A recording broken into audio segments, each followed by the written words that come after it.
We have directly moved on from 4, 5, and 6 and 7 are comparatively a bit on an easier level and a shorter chapter. This is also a shorter chapter, but conceptually it is a bit tough. So I was planning to take a live lecture for it, and we'll continue with it. So any of you who have given CM1 is what you have given, right? Both of you. And CM2 किसने दिया है तो पढ़ा है?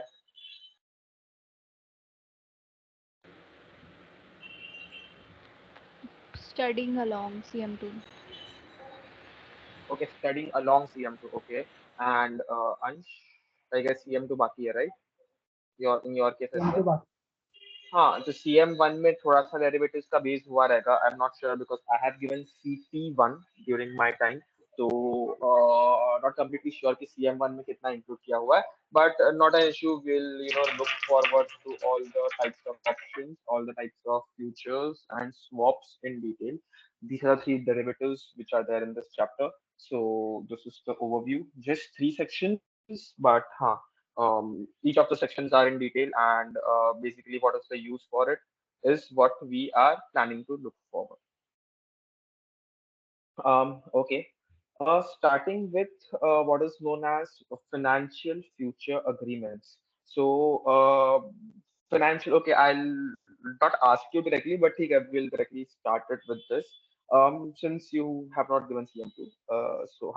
So futures are standardized exchange traded contracts. Okay, they are there between two parties, and they are based on the underlying financial instrument. So here the underlying can be anything, anything in general, anything in particular as such. It's not necessary that. Just give me a minute. I'll just open up Paint and I can type it as well.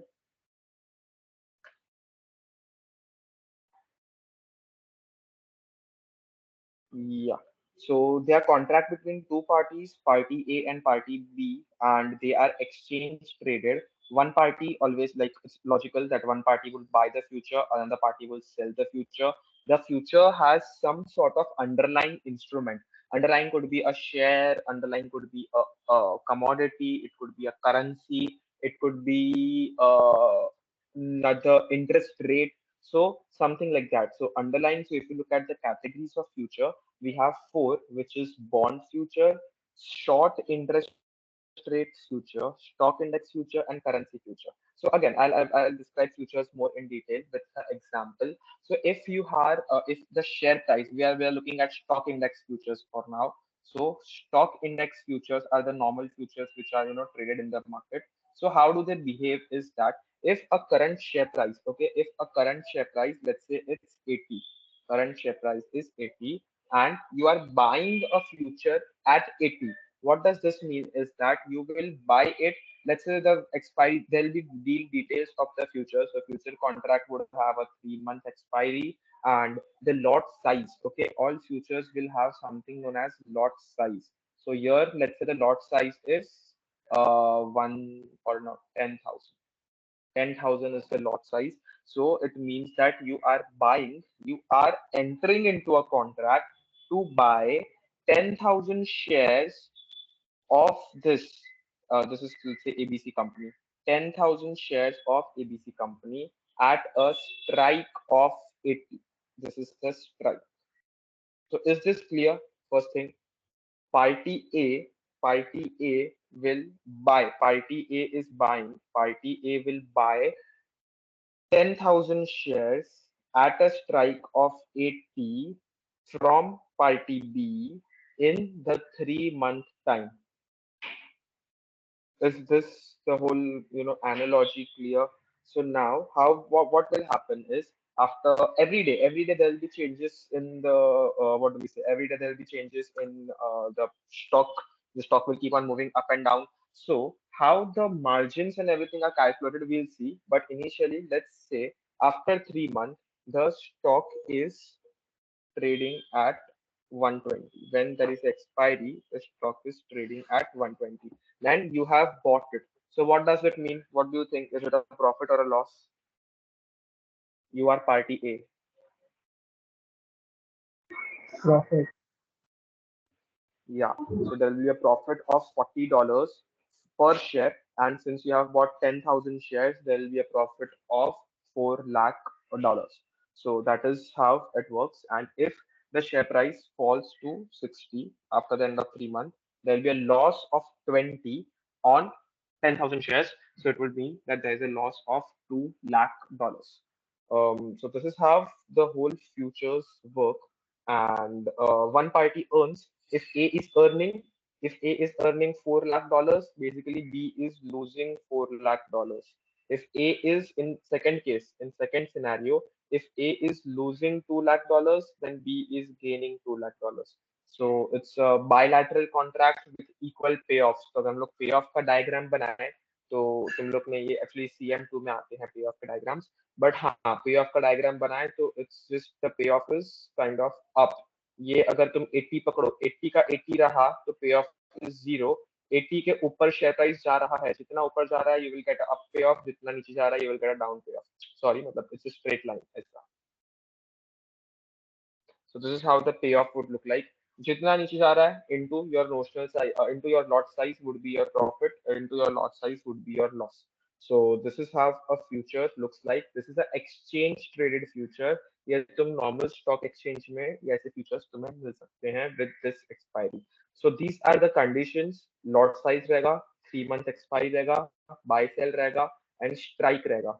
And the formula is simple. Whatever the share price at maturity, share price at time t would be minus the strike price into whatever the notional or the lot size is.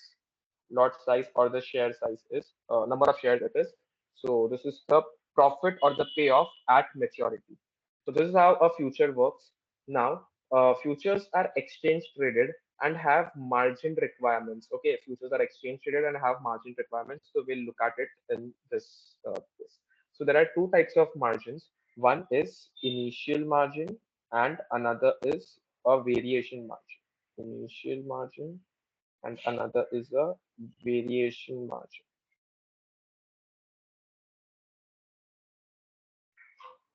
So our contract was 80, strike was 80, and we were buying 10,000 shares.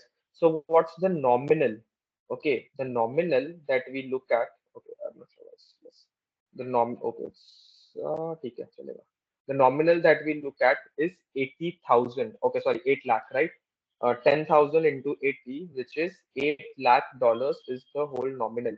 Then जो initial margin होता है, initial margin का requirement always, initial margin is 25%. At least in India, it is 25%. We are not completely sure about other countries, but 25%. This would mean that अगर तुम्हें ये इतने shares buy करने हैं, ऐसी अगर तुम नॉर्मली बाय करते हो कोई भी शेयर्स, अगर तुम नॉर्मली 10,000 शेयर्स का ऑर्डर प्लेस करते हो, देन क्या होगा, ब्रोकर सीधा का सीधा तुम्हारा तुमसे 8 लाख का पेमेंट मांगेगा, 8 लाख डॉलर्स का, एंड नीड टू पे all that, right? Since you're entering into a future, to buy this 10,000 shares in future, after 3 months you are planning to buy, अभी तुम्हें buy नहीं करना, after 3 months you are planning to buy, ये case में पूरा का पूरा पैसा वो अभी तो लेगा नहीं, that does not make sense. So 25% would be kept as a margin. So इसका 25%, I guess ये बहुत बकवास लग रहा है. इसका 25%, हाँ this is better. इसका 25%, 2 lakh would be kept as a margin. So 2 lakh would be the initial margin, and उसके over and above variation margin भी रहेगा set by the broker. So now what will be the case is 2 lakh, तो what does initial margin mean? 2 lakh should be always there with the broker. Broker के पास उतना money तुम्हारा always होना ही चाहिए as a collateral. वो भले तुम cash के टर्म्स में रखो या दूसरे शेयर्स के टर्म्स, मतलब शेयर्स को गिरवी रखो या कैश को गिरवी रखो, बट 2 लाख ऑलवेज उतना होना ही चाहिए. Now when we look at, I'll just clear this up. um, Initial margin in this case was uh, um, was अरे, uh, now, if the share price on day one, what does it mean? यहाँ पे it is mentioned that exchange traded contracts are marked to market and settled on a daily basis. So this means that अगर day 1 पे तुमने day 0 पे enter किया, day 1 पे share price हो गया तुम्हारा 81, मतलब तुमने profit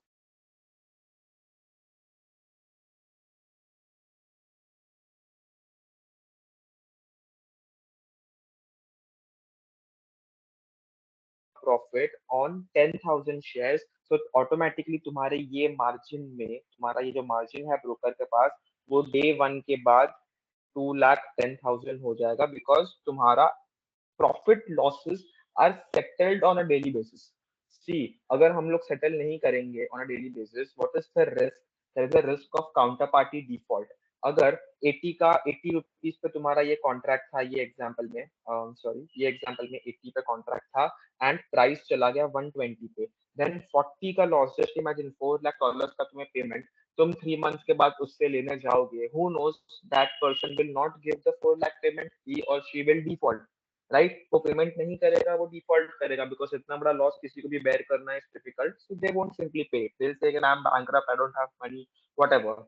So to reduce that risk, since this is exchange traded, all stock exchanges require the trades to settle on a daily basis, so profit loss daily basis पे settle हो जाएगा।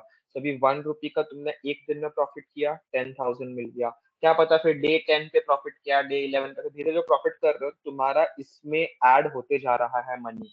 तो अगर तुम लास्ट डे पे अगर वो 120 पहुंच गया, तो ऑटोमेटिकली तब तक ये जो मार्जिन अकाउंट है ब्रोकर के पास, उसमें रोज के रोज पैसा प्रॉफिट लॉस अप डाउन होते होते हो गया रहेगा। लेट्स से नाउ डे 2 पे, day 2 this goes to 78। So what does this mean is that ये लेवल पे से, हाँ, अभी तुम्हें 80 कंसिडर ही नहीं करना है, 80 का प्राइस गया, अभी तुम 81 पे हो, 81 से 78 गया, मतलब it was a 3 rupee fall, which is a 3 rupee loss on 10,000 shares, then that would mean that तुम्हारा 30,000 का लॉस हुआ डे 2 पे। सो डे 2 पे ये 2,10,000 में से 30,000 निकल जाएगा और ये 1,80,000 हो जाएगा, which is less than 2 lakh. तो ये एक रेड फ्लैग हो गया। Broker will call you, will keep calling you कि मार्जिन भरो, मार्जिन भरो। तो variation margin is what comes next, कि तुम जो अभी इसके ओवर एंड अबव जो मार्जिन भरोगे वो वेरिएशन मार्जिन होगा, to maintain it, variation margin, maintenance margin, to bring it back to 2 lakh. So ये दिन पे तुम मार्जिन जाओगे ब्रोकर के पास और 20,000 भरा के आओगे। लेट्स से डे 3 पे again this is falling falling falling, it fell to 77, वापस क्या होगा, 2 लाख से 1,90,000 तुमने अभी जस्ट भराया, it's like a refill, it's like a petrol, कि 2 लाख का चाहिए कि चाहिए, एक्स्ट्रा हो गया तो तुम वापस विड्रॉ कर सकते हो। अगर 2,10,000 हो गया, 2,20,000, 2,50,000 हो गया, तो तुम ब्रोकर के पास जाके वो ऊपर का 50,000 तुम ले सकते हो, बट 2 लाख के जैसे ही नीचे गया, you have to refill it back to 2 lakh. तो अगर डे 3 पे 77 हो रहा है, मतलब क्या हुआ, 1 रुपी का लॉस हुआ इधर, तो वापस तुम्हें जाके प्लस 10,000 कराना पड़ेगा डे 3 के एंड पे। नाउ डे 4 पे समझो बहुत बड़ा गेन आ गया, 77 का सीधा 85 हो गया। सो अभी कितना प्रॉफिट हुआ, 8 रुपीज का, 8 रुपीज का profit on 10,000 share. So automatically this will go to 2,80,000। तो फिर तो तुम विड्रॉ भी कर सकते हो, तुम्हें थोड़ा सा 8280 हो गया, मिनिमम लेवल है 2 लाख का, मार्जिन हो गया है 280 का, तुम्हें अगर 20-30,000 विड्रॉ भी करने हैं वो प्रॉफिट पे तुम विड्रॉ कर सकते हो ब्रोकर के पास से। सो दिस इज व्हाट this ये whole concept is known as MTM or marked to market। mark to market is the full form, मतलब डेली बेसिस पे profits and losses are settled, ताकि मतलब अभी देखो ये +10,000, मतलब ये हो रहा है, अगर मैं यहाँ पे डे 1 पे मैंने गेन किया 10,000, तो मुझे मेरे अकाउंट में 10,000 आ गया, 2 लाख का 2,10,000, यहाँ पे ये एग्जाम्पल में ये चीज हो गया था। तो 10,000 कहाँ से आया, जो सेलर था उसने लूज किया, राइट? तो वो सेलर के मार्जिन अकाउंट में से अपने मार्जिन अकाउंट में आ गया, right? And this will keep moving, daily base पे अप एंड डाउन होता था, डेली बेस पे प्रॉफिट लॉस होता रहता है। 2 लाख के नीचे गया तो तुम्हें वापस और ब्रोकर के पास मार्जिन भरना पड़ेगा, 2 लाख के ऊपर जा रहा है तुम विड्रॉ भी कर सकते हो, उतना रख सकते हो। But why is this broker keeping 2 lakh? अगर तुम बहुत लॉस में जा रहे हो, पैसा नहीं भर रहे हो, तो in that case broker can just use your 2 lakhs and recover all the losses, right? अभी ये केस में ये 180 पे चला गया, 180 पे चला गया, मतलब क्या, तुम्हें 20,000 पे करना पड़ेगा, राइट? 2 लाख पे वापस लाने के लिए तुम्हें 20,000 का refill करना पड़ेगा. If you are not paying that 20,000, broker will give you call, broker will do some tricks.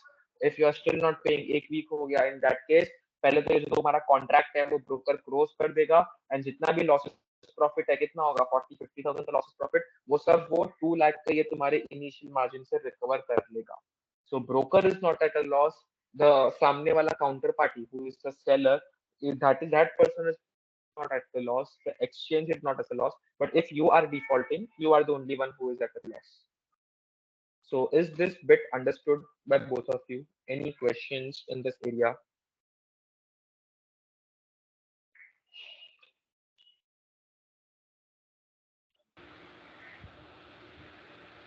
Understood. Ansh? Yeah, understood. Okay. So Ansh, you might have given CM1 recently, क्या? Because this was there in CM1. मतलब एकदम properly CM1 में था. I'm not sure इतना अच्छे से मतलब explanation रहेगा कि नहीं. But CM1 में pricing and valuation भी था futures का. So if someone has given CM1, then in that case it's easier अगर recently किया है तो. And CM2 में तो है ही अच्छे से. So that's not an issue. So there are four main categories of future. Each of the category we'll look at it in the next slides. They are exchange traded and have margin requirements. Margin से मैंने बोला, margin is used to prevent your credit risk and of the party losing. So if you are on the losing side and तुम ज़्यादा chances, right? If you are on the losing side, if तुम लोग कोई friends का bet लगाते हो, अगर तुम bet हार जाते हो, then probably you will try to avoid, नहीं नहीं यार वो तो time pass bet था, friendly bet था, you won't pay up. But let's say if you are winning, you will try to make your friend pay up, right? This is what happens normally as well. If the party that is losing, they'll try to not pay the money. In that case, ये credit risk ये margin के through avoid हो सकता है. Delivery. So now main thing is delivery. Delivery is generally cash settled. So अगर ये case में हम लोग ने देखा था, hold on, I guess the example went away. But ये केस में what our plan was to buy it at price 80, buy 10,000 shares within 3 months, right? This was our contract details. कि 3 months में हम 10,000 shares buy करेंगे 80 पे. So it's not necessary कि after 3 months ही वो expire हो रहा है तो मैं actually 10,000 shares buy करने हैं. ये cash settlement हो गया. मतलब profit loss जो net है ना वो settle हो गया. What is the current price of the share 3 months के बाद? 120, right? So difference कितना आया? 40 का आया. 40 का डिफरेंस इंटू 10,000, 4 लाख तुम्हारे अकाउंट में आ गए, खत्म. You are not actually buying the share. You are not actually taking the delivery of the asset. There are options to take delivery. थोड़े लोग delivery लेते ही हैं. If someone is taking a delivery, then in that case क्या होगा? The seller of the option will give you 10,000 shares. Actually तुम्हारे demat account में 10,000 shares आएंगे at price 80. मतलब तुम्हें वो उसको 88 लाख तुम्हें उसको भरना है because you are buying it at 80 and वो सेल कर रहा है. करंट मार्केट प्राइस 120 ही है. सो तुम्हें 120 के भाव के shares you got it at price 80 from the seller. Basically you have made a 40 का profit. You can directly exchange the profit or you can do this big transaction if you want. So those are the two ways of how the futures are settled, right? Market में ऐसे settle होते हैं. Delivery in futures is generally cash settled. No one generally takes the delivery of the asset. मतलब वो asset actually contract क्या बोलता है? It's a agreement to buy a asset on a specific date at a specific price. मतलब contract means that you will buy, but it's not necessary that you have to buy. तुम directly profit loss settle कर लो. That's it. That is also okay. It's just the same thing. So example is buying oil futures at $70 with a 3 month expiry. After 3 months, if the oil future is 75, then you make a 5 rupee profit on each barrel of oil. as तुमने कितने barrels लिए हैं? 10,000 barrels, 1 lakh barrels, तो उतना तुम्हारा profit हो गया. Moving on to differences between futures and forwards. So what does this mean is, again, we are looking at kind of futures. Futures are exchange traded, okay, completely standardized. तो अगर हम लोग यहाँ पे ऑयल कॉन्ट्रैक्ट लेते हैं कि gold futures लेते हैं, ओके, गोल्ड में भी फ्यूचर्स होते हैं, ऑयल में भी होते हैं, शेयर्स में भी होते हैं. शेयर्स में मैंने बोला लॉट साइज रहेगा, राइट? एक फिक्स्ड लॉट साइज रहेगा, फिक्स्ड 3 मंथ का एक्सपायरी रहेगा, सब कुछ फिक्स्ड रहेगा. इन case of gold What can be the things that are fixed? Delivery of the gold. पहली बात, अगर तुम delivery ले रहे हो, like maturity पे, if you are actually taking that gold from the person, so वो delivery के terms and conditions specified रहेंगे, then 3 month है, 6 months of the contract है, वो specified रहेगा. Main thing is gold का quality specified रहेगा कि you are taking gold as an asset, so 24 carat gold पे फ्यूचर्स है कि 22 कैरेट पे फ्यूचर्स है कि कौन से गोल्ड पे फ्यूचर्स है, उसके हिसाब से गोल्ड का क्वालिटी भी वो रहेगा, लॉट साइज फिक्स्ड रहेगा. So all those areas would be completely fixed in nature. वो स्टैंडर्डाइज्ड रहेंगे कि तुम एंटर करते हो कि मैं एंटर करता हूँ कि और कोई एंटर करता है, सबको सेम टर्म्स एंड कंडीशंस पे एंटर करने का. 3 मंथ कॉन्ट्रैक्ट, 24 कैरेट गोल्ड, ये lot size XYZ rupees whatever. So all those things are standardized. In case of forwards are agreements again. Forwards are just like futures. Only difference is they are non-standardized. मतलब forwards are contract between let's say big banks. So there is bank A. यहाँ पे तो कैसा है, ये futures कैसे trade होते हैं? Party A has a contract with the exchange, okay, and exchange has a contract with party B. मतलब तो पार्टी ए को पता भी नहीं है पार्टी बी कौन सा है. अभी तुम स्टॉक मार्केट में भी ट्रेड करते हो तो you buy and sell shares, right? तो अगर तुम बाय करते हो तो तुम्हें डायरेक्टली तुम्हारे अकाउंट में 2 दिन बाद शेयर आ जाएंगे. वो किधर से आएंगे you won't know, who is the seller you won't know. तुमने बाय किए तो एक्सचेंज तुम्हें देगा जो भी नंबर ऑफ शेयर्स है वो, एंड सामने में कोई सेल कर रहा है तो एक्सचेंज उससे लेगा. ये सब का जो transaction transaction limitation and transaction working है वो सारा एक्सचेंज खुद करेगा. You don't have to find the name of the seller, उसको फोन करो, ऐसा सब करो, ये सब नहीं है.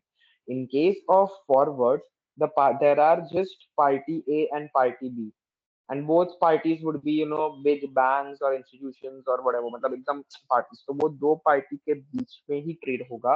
एंड जैसे टर्म्स एंड कंडीशंस चाहिए, जो टर्म्स एंड कंडीशंस TNC चाहिए दोनों पार्टीज को, अकॉर्डिंगली वो लोग फ्रेम करेंगे. वो लोग बोलेंगे नहीं नहीं 24 कैरेट गोल्ड नहीं करना है, 20 कैरेट गोल्ड करना है. गोल्ड का लॉट साइज अलग करेंगे, गोल्ड का ऐसे कॉइन्स करेंगे, बार्स नहीं करेंगे, anything like that. they'll think that 3 months is very small, they'll say कि नहीं 3 years का करते हैं. So contract terms conditions would completely change in this case. They'll say MTM नहीं करना है, रोज रोज ऐसा प्रॉफिट लॉस ट्रांसफर नहीं करना है. फॉरवर्ड्स में generally profit loss daily base पे ट्रांसफर भी नहीं होता. फॉरवर्ड्स में जो भी प्रॉफिट लॉस हुआ एट द एंड, अभी ये केस में 80 था, फिर 120 हुआ, तो एट द एंड जब भी कॉन्ट्रैक्ट एक्सपायर होगा तभी जाके पार्टी ए पार्टी बी से वो 4 लाख का जो प्रॉफिट है वो लेगा. डेली बेस पे अप एंड डाउन कोई नहीं करेगा, बिकॉज यहाँ पे एक्सचेंज था. In case of futures exchange and broker और वो सब वो लोग करते थे day to day margining, initial margin, variation margin. In case of forwards, since it is between two parties, there won't be any day-to-day profit loss adjustment. All the profit and loss adjustments would be made at the end of the maturity only. So, and all the terms and conditions can be tailored to their needs of the clients. कि तुम्हें client को मतलब सामने buyer को कैसा चाहिए, seller को कैसा चाहिए, वैसे तुम contract phrase कर सकते हो. You have that freedom. So that is the main difference between the futures and forwards. There is no exchange on which these contracts are traded. So the degree of credit risk, okay, credit risk will be very high and it will depend on the credit worthiness of the counterparty. मतलब यहाँ पे बीच में exchange नहीं है. अगर जहाँ पे exchange था, ये केस में यहाँ पे exchange है, तो अगर B पैसा नहीं भी भरता है तो exchange क्या करेगा, उसका मार्जिन यूज कर लेगा, उसके बाकी स्टॉक काउंट में दूसरे शेयर्स है वो यूज कर लेगा, उसको बेच के जो भी है वो सब करके ए को उसका जो भी प्रॉफिट है वो exchange will pay. So there is no such credit risk, right? Exchange will not default. In India exchanges are NSE and BSE, they will not default. वो लोग लेट नहीं करेंगे पेमेंट, वो लोग ऐसे बैंकरप्ट नहीं हो जाएंगे. अगर पार्टी बी बैंकरप्ट हो जाता है still a will not suffer. But अगर ये केस में पार्टी बी बैंकरप्ट हो जाता है then A will suffer a lot, A won't get back the money. अगर उसको आधा पैसा मिलेगा तो पूरा प्रॉफिट्स उसको मिलेगा नहीं. सो that is a negative point in case of forward. But positive point is कि तुम कॉन्ट्रैक्ट अपने मन से अपने हिसाब से टेलर मेड कर सकते हो, एंड टर्म्स एंड कंडीशंस खुद सेट कर सकते हो, and there is no mark to market requirement. Directly तुम मैच्योरिटी पे ही सारे पेमेंट्स कर सकते हो. So that is also another added advantage. Yeah, so these are the differences. Any doubts in case of differences? Any confusion till now? We are kind of done with the main introduction to future. We'll move on to types of futures now.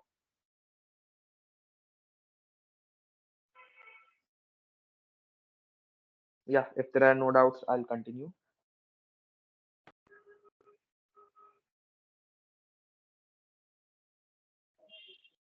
So starting with short, oh, sorry, I guess I missed something. Starting with bond futures. So what are bond futures? The physical delivery of bond. यहाँ पे वो case में हम लोग ने देखा those were stock futures, right? So stock futures में क्या था? 80 रुपीज का एक शेयर है, ऐसे 10,000 शेयर। ये केस में 80 रुपीज का एक बॉन्ड है, मतलब 80 का बॉन्ड नहीं होगा, 90-95 का बॉन्ड होता है जनरली, बट हाँ 90 रुपीज या 95 रुपीज का एक बॉन्ड है, and now same similar contract, similar kind of terms, you are planning to buy that bond in 3 months time. कितना bonds, the number of quantity of bonds would be different, like same case मेरा example ले लूँ तो मैं, you are planning to buy 1,000 या 10,000 bonds at a strike price of 90 in 3 months time. That's it. So that's the main difference between a stock future and a bond future. सिर्फ जो underlying instrument है, see derivatives का definition क्या है? The chapter is sorry, the chapter is derivatives, right? So what is the definition of derivatives? They derive value from the underlying asset. Derive value from underlying asset. तो उनका जो भी underlying asset है, तुम्हारा अगर share है तो share के ऊपर से, शेयर के प्राइस के मूवमेंट के ऊपर से तुम्हारा डेरिवेटिव का प्राइस डिटरमाइन होगा। अगर तुम्हारा underlying is a bond, then वो बॉन्ड के प्राइस के ऊपर से तुम्हारा value of the derivative determine होगा। So again, that is just the same thing. And here, since bond is bond futures में generally physical delivery of bond is made at maturity. मतलब अगर मैंने 90 रुपीज का वन बॉन्ड है, ये 90 rupees के strike पे I have agreed to buy 1,000 bonds, then at maturity क्या होगा ट्रांजैक्शन? ये ए से बी का है, let's say party A party B, I am buying, party B is selling. Okay, now $90 and 1,000 is the number of bonds. So at the end of 3 months, okay, after 3 months, party B will party B will give me 1,000 bonds, and I will give party A a pound. I will give party B 90,000 rupees. This is how the transaction will happen. Now, how would you know whether profit and loss has happened or not? अगर ये 90 का price यहाँ से 92 होता है और 93 होता है, in that case you have made profit because market price of the bond is 93 and तुम्हें तो 90 में मिल गया, तुमने 90 में खरीद लिया, तुम्हारे अकाउंट में आ गया, मार्केट प्राइस है 93, तभी के तभी बेच दो, हो गया 3 रुपीज का प्रॉफिट, $3 का profit. So that is how profits are made. Can anyone let me know how bond price increases and why bond price increases? Just a quick question.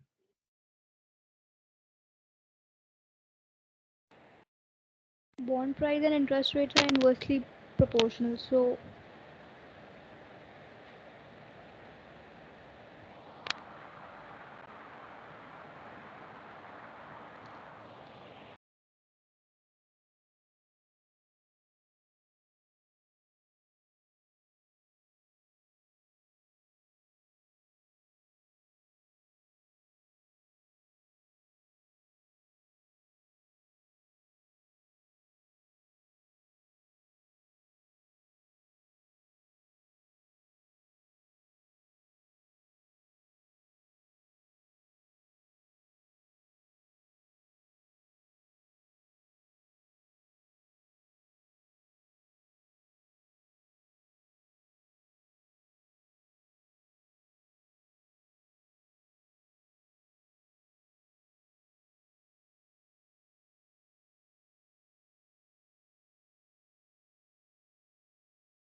Hello. Yeah, Ayushi. So what you mentioned is correct. Sorry, I guess I was speaking on mute. So you said bond prices and interest rates are inversely proportional. तो आगे मतलब bond price कब increase होंगे, that is my question.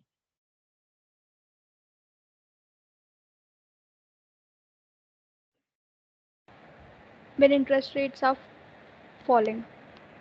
Correct, correct. हाँ, तो वही. So you know how bond prices are computed, right? Present value of all the cash flows you take into consideration. तो जो भी cash flows आते हैं 5 rupees, 5 rupees, 5 rupees के, और मतलब interest payments फिर last में 105 का आएगा, एक capital plus interest payment. So all those things you take into consideration, you discount it to get the price of the bond. तो discounting के लिए जितना higher interest rate, उतना lower the price of bond. जितना lower interest rate, उतना higher the price of the bond. सो अगर interest rates fall हुए and bond का प्राइस बढ़ा, तो in that case you will profit. So buying a bond future, okay, I just write it somewhere here.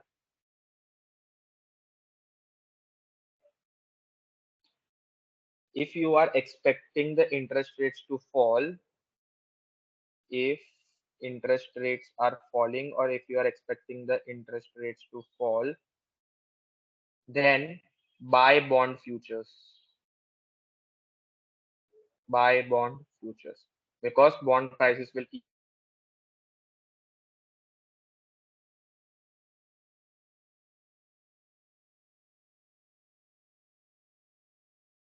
So you will earn from this, right? So this is the approach of how bond futures are used, and this is like uses of bond futures. ये case में अभी कैसा होता है ना, bonds मतलब underlying bonds हो सकते हैं, गवर्नमेंट बॉन्ड्स, अलग अलग मेच्योरिटी के बॉन्ड्स, अलग अलग कूपन के bonds. So the party delivering the bond will choose the stock from the list which is cheapest to deliver. So what does this mean is, ये थोड़ा सा ना एक्सटेंशन कंसेप्ट आ गया यहाँ पे लोग ने इतना सब मेंशन नहीं किया, बट इन जनरल टर्म्स अगर मैं बोलूँ तुम्हें, चीपेस्ट टू डिलीवर मतलब क्या होगा, कि अगर तुम्हारा कॉन्ट्रैक्ट था गवर्नमेंट बॉन्ड पे, राइट, तुम्हारा ये जो बॉन्ड फ्यूचर था अंडरलाइन था गवर्नमेंट बॉन्ड, तुम्हें मैच्योरिटी पे गवर्नमेंट बॉन्ड डिलीवर करना है सामने वाले को, right, you are the seller. सामने वाले ने बाय किया है, सामने वाला has entered into an agreement to buy 1000 bonds from you, and you have to sell it at maturity. तो मैच्योरिटी पे तुम ऐसा बॉन्ड पिक करोगे और ऐसा बॉन्ड सेल करोगे जो एकदम चीपेस्ट रहेगा वो टाइम पे, right, that makes sense, right, you have to give it to him, you have to give something to him. So तुम क्या करोगे, मैच्योरिटी आ रहा है उसके पहले, उसके एक दिन पहले, जो भी मार्केट में बॉन्ड रहेगा गवर्नमेंट बॉन्ड चीपेस्ट रहेगा वो तुम बाय कर लोगे, और फिर मैच्योरिटी पे तुम वही बॉन्ड उसको दे दोगे, राइट.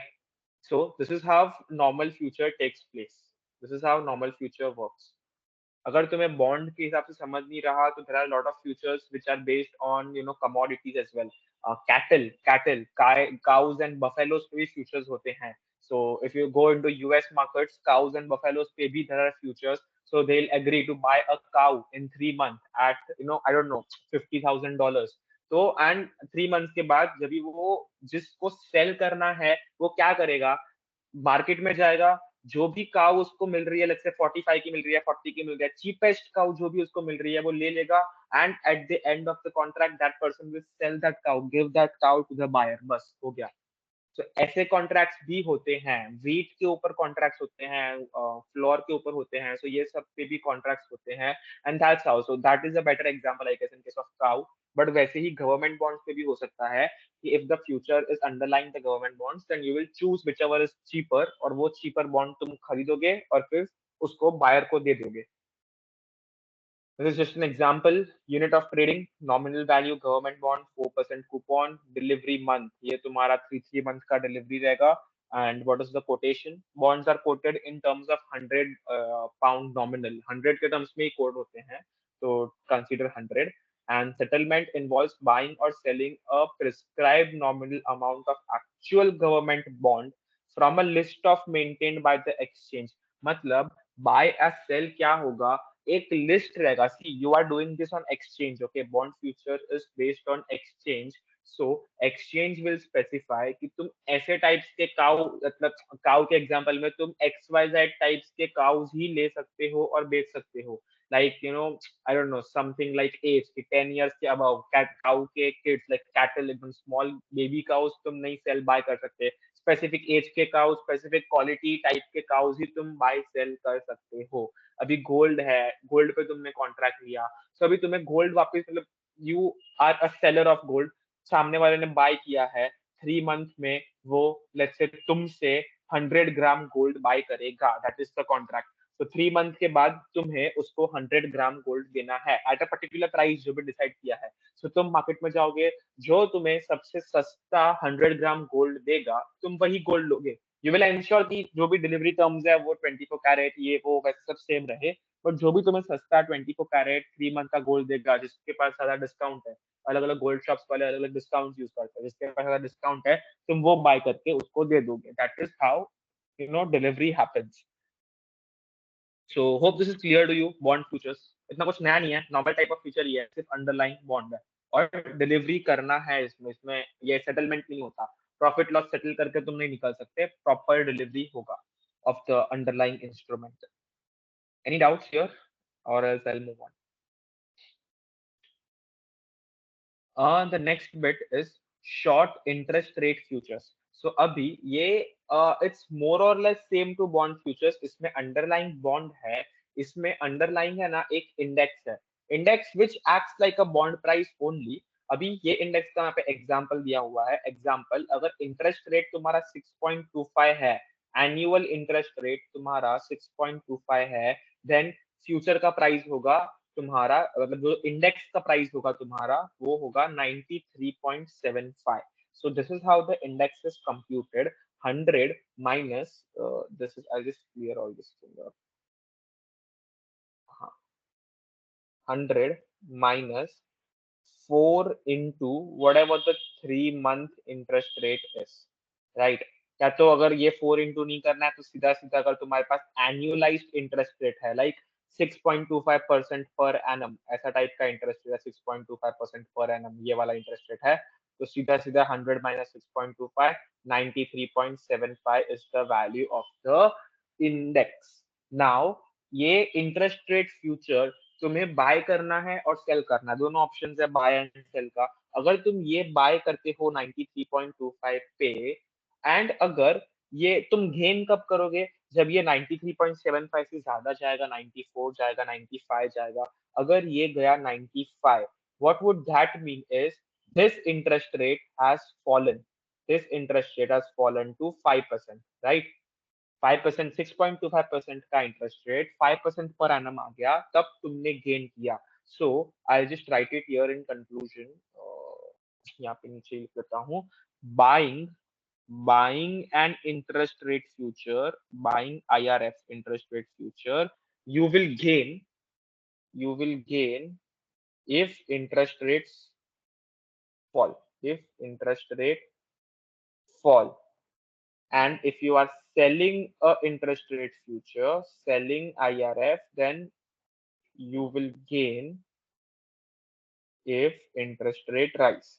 मतलब 93.75 से 92 जाएगा, 91 जाएगा, ऐसे कुछ हो रहा है, तो सेलिंग IRF में you will gain, and buying IRF में तुम लूज करोगे अगर इंटरेस्ट रेट बढ़ रही है, ऑपोजिट है, यू नो ना, profit loss how it works. तो gain if IR decreases and automatically loss if IR increases. So this is clear, right? Any doubts here? अगर यहाँ पे लोग ने सिर्फ 3 मंथ इंटरेस्ट रेट दिया ना, तुम उसको मल्टीप्लाई बाय 4 करके एनुअलाइज निकाल लो, and then you get it. 3 month convertible quarterly ऐसा टाइप का इंटरेस्ट रेट आता है, तो अगर वो लोग ने वो दिया तो तुम इंटू 4 करके उसको एनुअलाइज इफेक्टिव एनुअल कर दो, पर एनम वाला इंटरेस्ट रेट कर दो, एंड देन उसको 100 माइनस कर दो। अगर डायरेक्टली एनुअली दिया है तो सीधा सीधा 100 माइनस कर दो। So this is how interest rate future works. It is same as bond future, मतलब दोनों का लॉजिक सेम है। अगर तुम ये 93.75 को बॉन्ड प्राइस गिनोगे और तुम अगर बॉन्ड फ्यूचर बाय कर रहे हो तो इंटरेस्ट रेट फ्यूचर बाय कर रहे हो, तुम्हारा प्रॉफिट कब होगा, जब ये प्राइस बढ़ेगा, एंड ये प्राइस कब बढ़ेगा, जब इंटरेस्ट रेट फॉल होगा, राइट? बट वो बॉन्ड में there is a actual underlying bond, मतलब वो Sunny, गवर्नमेंट बॉन्ड है। या can you please explain this buying interest rate future, how gain will हाँ, happen if interest rate falls? Okay, so you are buying it at you are buying it at 93.75, right? हर एक चीज में strike होता है. Example you are buying it at 93.75 and 93.75 कब होगा? जब interest rate है मार्केट में 6.25%, राइट? तब तुमने बाय किया. अभी तुम नॉर्मल एक शेयर जो समझो, नॉर्मल शेयर जैसा है, तुमने इसको बाय किया. प्रॉफिट कब होगा? जब ये 93.75 का जा जाके 95 होगा. करेक्ट? Agree on this? और ये 95 कब होगा? जब ये जो इंटरेस्ट रेट है वो 5% पे गिरेगा. Because this is the index. This is the index. This is how it is computed. 100 minus ये करके तुम्हारा इंडेक्स कंप्यूट हो रहा है. सो 100 माइनस 6.25% किया तो तुम्हारा इंडेक्स था 93.75. अगर interest rate fell down from 6.25 to समझो 4% पे इंटरेस्ट रेट आ गए, तो अभी नया इंडेक्स का वैल्यू होगा 100 माइनस 4 विच इज 96. सो 93.75 पे तुमने एंटर किया, प्राइस हो गया 3 मंथ के बाद 96. सो तुम्हें 2.25 का गेन हुआ. सो अगर इंटरेस्ट रेट फॉल हो रहे हैं तो तुम्हें गेन हो रहा है. Clear? Yes, Sunny. Thank you. हाँ. सिमिलरली सेलिंग का समझ गया ना? Exactly opposite. कि तुम अगर इंटरेस्ट रेट फ्यूचर सेल कर रहे हो तो तुम एक्सपेक्ट करोगे कि 93.75 से नीचे जाए प्राइस, राइट? तुमने सेल किया है, तुम एक्सपेक्ट करोगे कि 93 से नीचे जाए, 91 पे जाए, 90 पे जाए, 89 पे जाए. तो अगर वो 90 पे जा रहा है, 90 पे कब जाएगा? जब इंटरेस्ट रेट हो जाएगा 10%. सो दैट्स वाई तुम्हारा गेन कब होगा? जब interest rate increase from 6.25 to 10%. So first thing to ask, both of you know about short selling, right? Short selling के बारे में तुम्हें पता है ना? कि you want me to explain that once? I know. Ansh, Ansh, you are really quiet. I want you to speak something. Short selling के बारे में you know, right? Explain कर दो, चलो.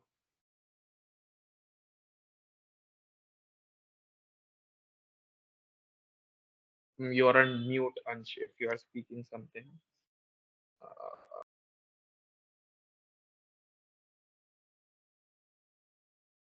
whatever it is, right, wrong, जो भी है.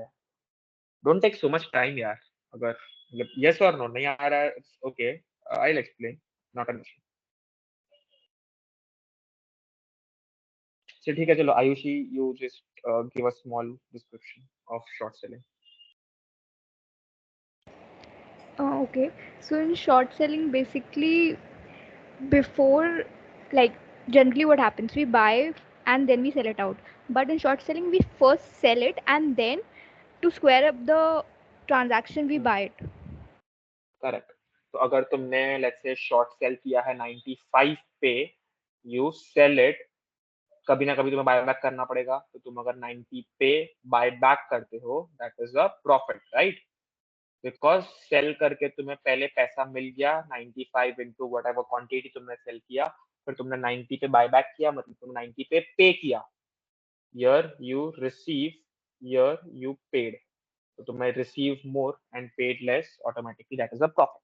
सो ये केस में भी selling IRF, this is how it works. Clear?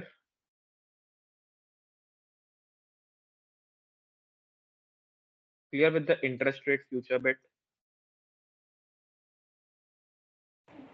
You just Yes. read it यहाँ पे. It's based on the index notional value. Index ऐसे कंप्यूट होता है. इंटरेस्ट रेट 1% है अगर 3 मंथ का, तो 100 माइनस 4 करके 96 से इंटरेस्ट ये कंप्यूट होगा. अगर इंटरेस्ट रेट पर एनम 6.25 है, देन ये कंप्यूट होकर 93.75 बन जाएगा. It is bought and sold like a normal asset. If interest rate increases, index value falls and vice versa. ये हम लोग ने डिस्कस कर लिया. इंटरेस्ट रेट जितना बढ़ेगा, 5%, 10%, 20%, इंटरेस्ट रेट 20% हो गया, तो 100 माइनस 20 विच इज 80, तो इंडेक्स वैल्यू फॉल हो गया. If you are buying the contract, मतलब तुम अगर IRF बाय कर रहे हो, so you will earn if interest rate falls. ये हम लोग ने अभी जस्ट डिस्कस किया. You will earn if interest rate falls. If you are selling an IRF, you will earn if interest rate rises. Here no principal, no interest, exchange hands. कुछ principal नहीं, कुछ interest नहीं, सीधा सीधा cash settlement होगा। And contract ये exchange traded है, तो सीधा सीधा mark to market profits and gains जो भी है, अगर इंटरेस्ट रेट डेली चेंज हो रहा है, राइट, यहाँ पे इंटरेस्ट रेट जो लोग कंसिडर करेंगे ना, वो भी वो लोग है ना float rate interest rate consider करेंगे, जो कि डेली बेसिस पे थोड़ा थोड़ा अप एंड डाउन चेंजेस हो रहा है। So in that case if such interest rates are being considered, then automatically all the profits and loss would be settled on a daily basis, mark to market terms पे settle होगा। सो एक दिन तुमने profit किया, तुम्हारे वो brokerage के अकाउंट पे पैसा आ जाएगा। दूसरे दिन तुमने लॉस किया और ज्यादा बड़ा लॉस किया, so in that case you need to pay up to keep the margin level up to the initial margin level. So that is how mark to market happens, and profits and losses would be settled daily. Now moving on to the other two types, which are relatively similar, which are relatively easy, which is stock futures। जो हम लोग ने सबसे पहले example देखा वो stock future का ही था, 80 रुपीज पे बाय करना। एंड जो 120 रुपीज वाला एग्जांपल था वो नॉर्मल स्टॉक फ्यूचर था, बाय करो सेल करो। Again that is the difference, it is cash settled, वो सब कुछ स्टॉक फ्यूचर में आ गया। Moving on to currency futures, currency futures are also same. USD INR rate पे तुम करोगे, यहाँ पे कोई स्टॉक नहीं रहेगा, इंटरेस्ट रेट नहीं रहेगा, यहाँ पे क्या रहेगा, underline. Underline would be USD INR rate या तो अलग से यूएसडी जीबीपी रेट जो भी है, current USD INR rate. Suppose तुम 80 ले लो, 80 आईएनआर पर यूएसडी, मतलब ऐसे लिखते हैं USD, sorry, INR if you are buying, okay, if you are buying USD, मतलब तुम अगर ये बाय कर रहे हो and automatically you are expecting, I am not okay, अब मैं एक ट्रिक क्वेश्चन पूछता हूँ, चलो, नाइस क्वेश्चन। तुम बाय कर रहे हो, ये 83 पे गया, तुम्हारा प्रॉफिट हुआ। सो अगर एक्सचेंज रेट 80 से 83 पे जा रहा है, so what does it mean? मतलब कौन सा करेंसी अप्रिशिएट हुआ एंड कौन सा करेंसी डेप्रिशिएट हुआ? Can anyone tell me? I want Ansh, थोड़ा भाई Ansh, you are completely on mute, you are there और सो गए आप? आईएनआर डेप्रिशिएट हुआ ना। हाँ हाँ हाँ, करेक्ट करेक्ट, या दैट इज करेक्ट। हम मैं वही डर था बिकॉज पहले मैंने पूछा, आई गेस बीच में you might have gone to washroom or something, but हाँ ठीक है, नहीं this is correct, INR depreciate हुआ। So if you are buying this, if you are expecting the INR to depreciate, you will buy the currency future. If you are expecting USD to depreciate, you will sell the currency future. तो currency future तुम cell करोगे तो automatically अगर ए 78 पे आ गया, इन that case you will make a profit. So this is how currency futures work. Again, normally ही है, normal when you look at currency future, it would be just that contract terms अगर देखोगे तो it would be stating that you are buying $1 million, okay, $1 million at 80 rupees a dollar, at 80 USD INR rate। मतलब तुमने $1 million तुम्हें bye करने हैं at 80 USD INR rate, at the rate 80। तो अभी 3 मंथ्स के बाद तुम बाय कर रहे हो, 3 मंथ्स के बाद तुम्हारे अकाउंट में $1 million आ जाएंगे। तो अगर तभी का रेट, ओके, 3 मंथ के बाद का रेट सपोज 83 है, तो भी तुम्हें 80 पे ही मिलेगा, मतलब तुमने प्रॉफिट किया, राइट। सो अगर तुम्हें यूएसडी का पेमेंट मिल रहा है, अगर तुम्हें यूएसडी का पेमेंट तुम्हें करना है, सॉरी मिल रहा है नहीं, सॉरी माय बैड, अगर तुम्हें आईएफओए का पेमेंट, सिंपली आईएफओए का पेमेंट हम लोग को, सब लोग को जनवरी एंड में करना रहेगा। What do you need to pay? You need to pay, suppose तुम 2-3 एग्जाम दे रहे हो, तुम्हें 500 ग्रेट ब्रिटेन पाउंड, 500 जीबीपी तुम्हें पे करना है। अभी का रेट जीबीपी का ऑलमोस्ट क्लोज टू 98 जितना हो गया है, right. So what you can do is, stock market में जाओ, मत जाओ, मतलब बस जस्ट एग्जांपल दे रहा हूँ, जाओ and buy buy a GBP INR future. तो व्हाट विल यू डू, अगर तुम 98 मतलब करंट प्राइस पे तुम जीबीपी आईएनआर का फ्यूचर ले रहे हो, मतलब तुमने ये प्राइस को लॉक इन कर दिया, this price is locked in, कि तुम्हें जब भी तुम पे करोगे तुम्हें 98 पे ही पे करना पड़ेगा। अभी अगर 3 मतलब 1.5 whatever मंथ्स के बाद जनवरी एंड तक इसका जीबीपी आईएनआर 103 पे कि 102 पे पहुंच गया, इन दैट केस तुम्हें सिर्फ 98 इंटू 500 ही करना पड़ेगा, 102 का नहीं करना पड़ेगा। You made a profit on off 4 rupees on this 500 का पाउंड। बट एक रिस्क है, अगर ये पाउंड गिर गया 98 से गिर के 95 हो गया तो तुमने लॉस किया, बिकॉज ये फ्यूचर पे तुमने लॉस किया 3 रुपीज का, और अभी तुम 95 पे करोगे, मतलब वैसे तुम्हारा प्रॉफिट हो गया, सो ऑटोमेटिकली तुम्हें 95 पे करना है।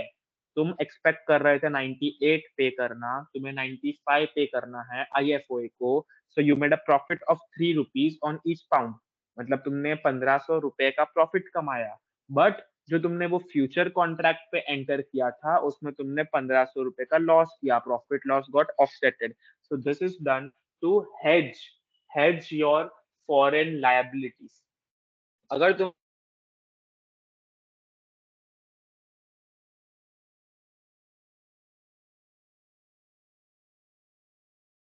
है 1-2 करोड़ की, in that case you can buy the currency future. और अगर तुम्हें जितना भी टर्म का है कि तुम्हें 1 महीने बाद या 2 महीने बाद तुम्हें पे करना है $1 million, तो तुम अभी $1 million का फ्यूचर बाय करके रख दो, तो जो अभी का प्राइस है वो तुम्हारा लॉक इन हो गया, फिर इसको ऊपर जाएगा नीचे जाएगा, तुम्हें अभी का ही प्राइस पे करना है, राइट?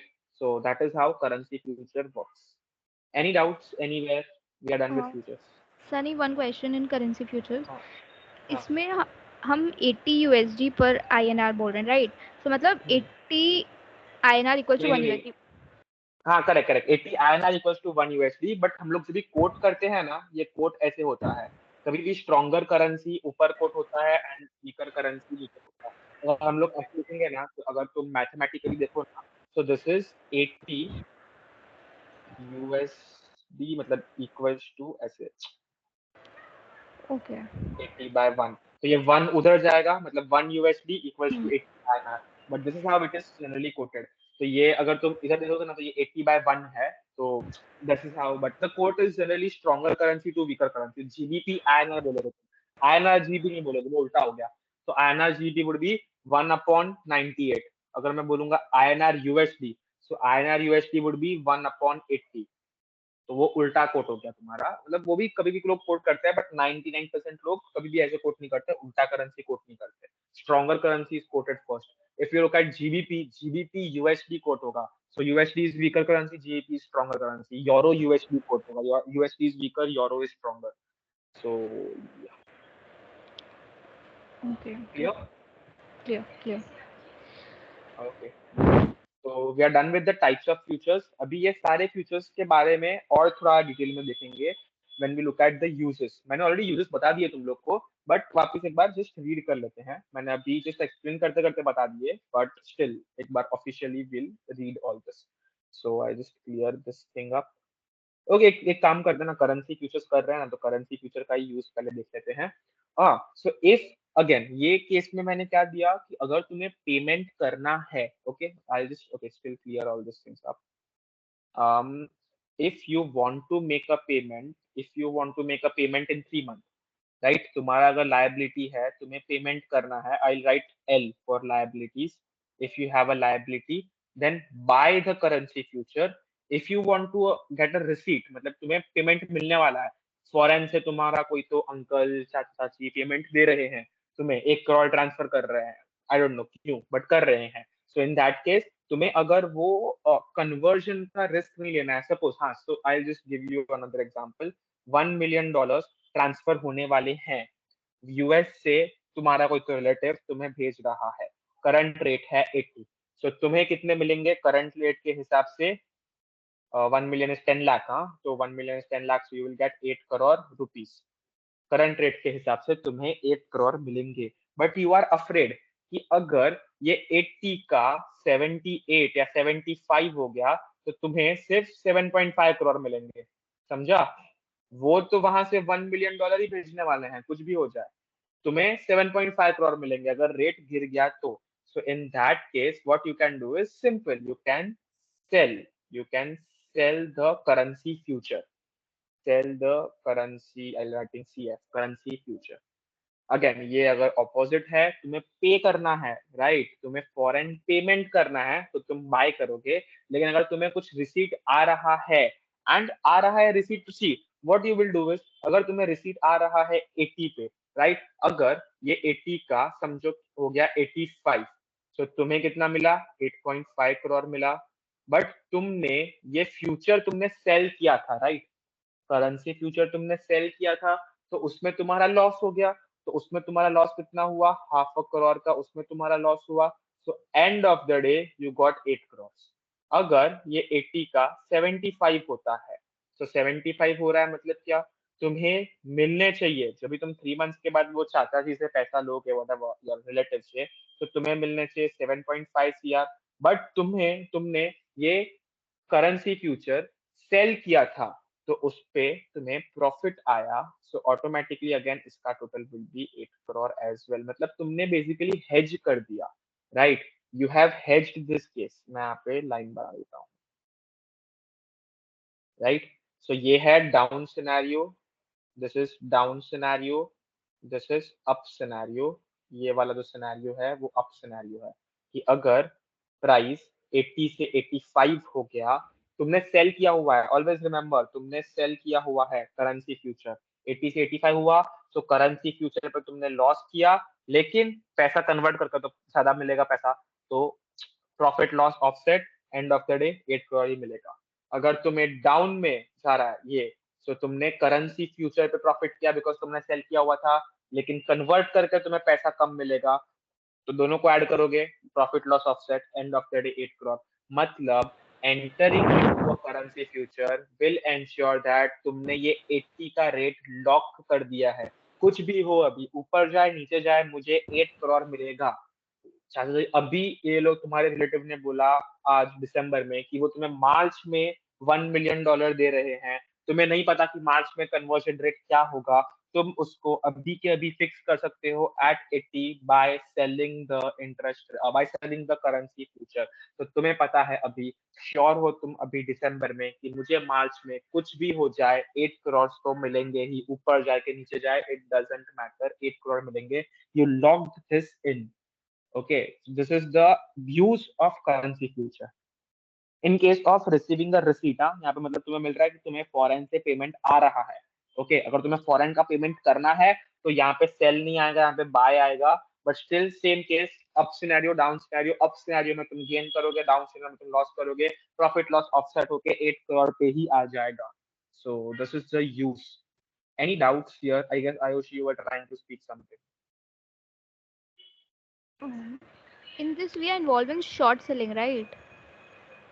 शॉर्ट सेलिंग मतलब सी फ्यूचर्स और ये सब शॉर्ट ही, मतलब सेल लिखा हुआ है, मतलब वो शॉर्ट सेल टाइप ही हो गया। बाद में मतलब तुम बाय बैक करोगे वैसा। तो अगर तुम 80 पे सेल कर रहे हो और 75 पे बाय बैक कर रहे हो, तो ₹5 का प्रॉफिट हुआ, राइट? 5 करोड़ का प्रॉफिट हुआ। और अगर ऊपर के केस में देखें तो 80 पे तुम सेल कर रहे हो, 85 पे बाय बैक कर रहे हो, सो इन दैट केस ₹5 का लॉस होगा, मतलब 0.5 करोड़ का लॉस हो गया। हाँ, got it. You want to note this down? You want me to keep the screen थोड़ा सा टाइम ओपन? टेल मी, तो मैं Uh, रखता हूँ। अभी बीच में you said ना एक चीज़ कि if currency future rates increases then like जिस आपने उसमें नोट डाउन कराया था शॉर्ट इंटरेस्ट रेट फ्यूचर्स में दैट नहीं नहीं, इफ वो अलग, don't don't mix that up. वो पूरा अलग है, मतलब उसका हम लोग बाद में देखेंगे, यूज एंड एवरीथिंग। उसका टेंशन मत लो। ये क्लियर है, ये तो सिर्फ करेंसी है, ये करेंसी है। And this is just normal USD INR currency, और उसका एग्जांपल दे रहा हूँ मैं। हाँ दिस इज क्लियर। समझा ना? एंड अगर पेमेंट करना है तो तुम बाय करोगे, राइट? बाय करोगे और प्राइस ऊपर गया तो तुम्हें प्रॉफिट होगा, प्राइस नीचे का तुम्हें लॉस होगा, बट स्टिल प्रॉफिट लॉस वो दोनों के केस में ऑफसेट ही हो जाएगा।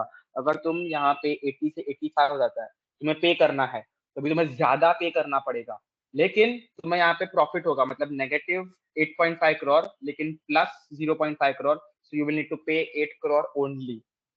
ये डाउन केस में भी नेगेटिव 7.5 करोड़ प्लस 5 करोड़, तो you will need to pay 8 crore only. तो वो पेमेंट के केस में एग्जैक्टली ऑपोजिट है। If you want you can, मतलब आफ्टर दिस लेक्चर ट्राई भी कर लो पेमेंट केस में। बट मैंने पेमेंट का एक्चुअली पहले बता दिया था तुम लोग को, इसलिए मैंने अभी रिसीट का बताया। पेमेंट का जी मैं एक्सप्लेन कर रहा था, बता दिया था आईएफओए का, वो पाउंड्स का एग्जांपल लेके।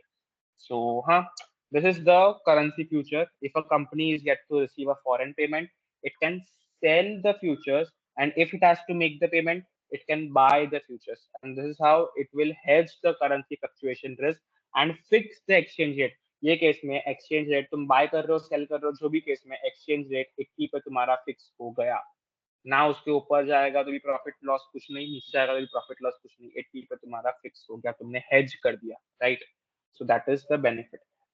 वन थिंग इसमें, अगर अगर तुम हेज नहीं करते, राइट, अगर थोड़े लोग बोलते हैं कि हेज मत करो, अगर तुम हेज नहीं करते, तुम्हें वो $1 मिलियन मिलने वाला है, 80 से समझो 85 हो गया, राइट?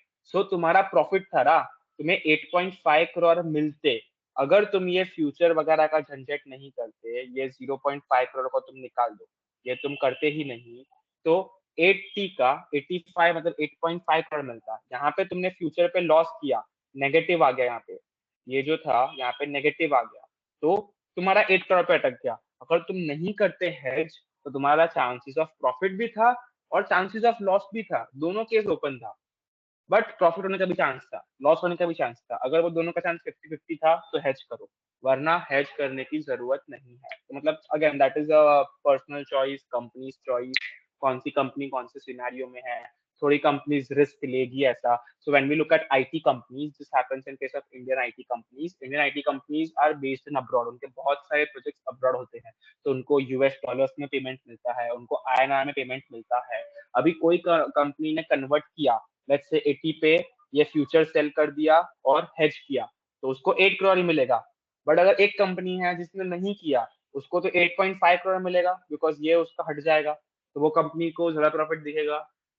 तो it is just a reasoning what happens, you don't know how the market moves, you don't know.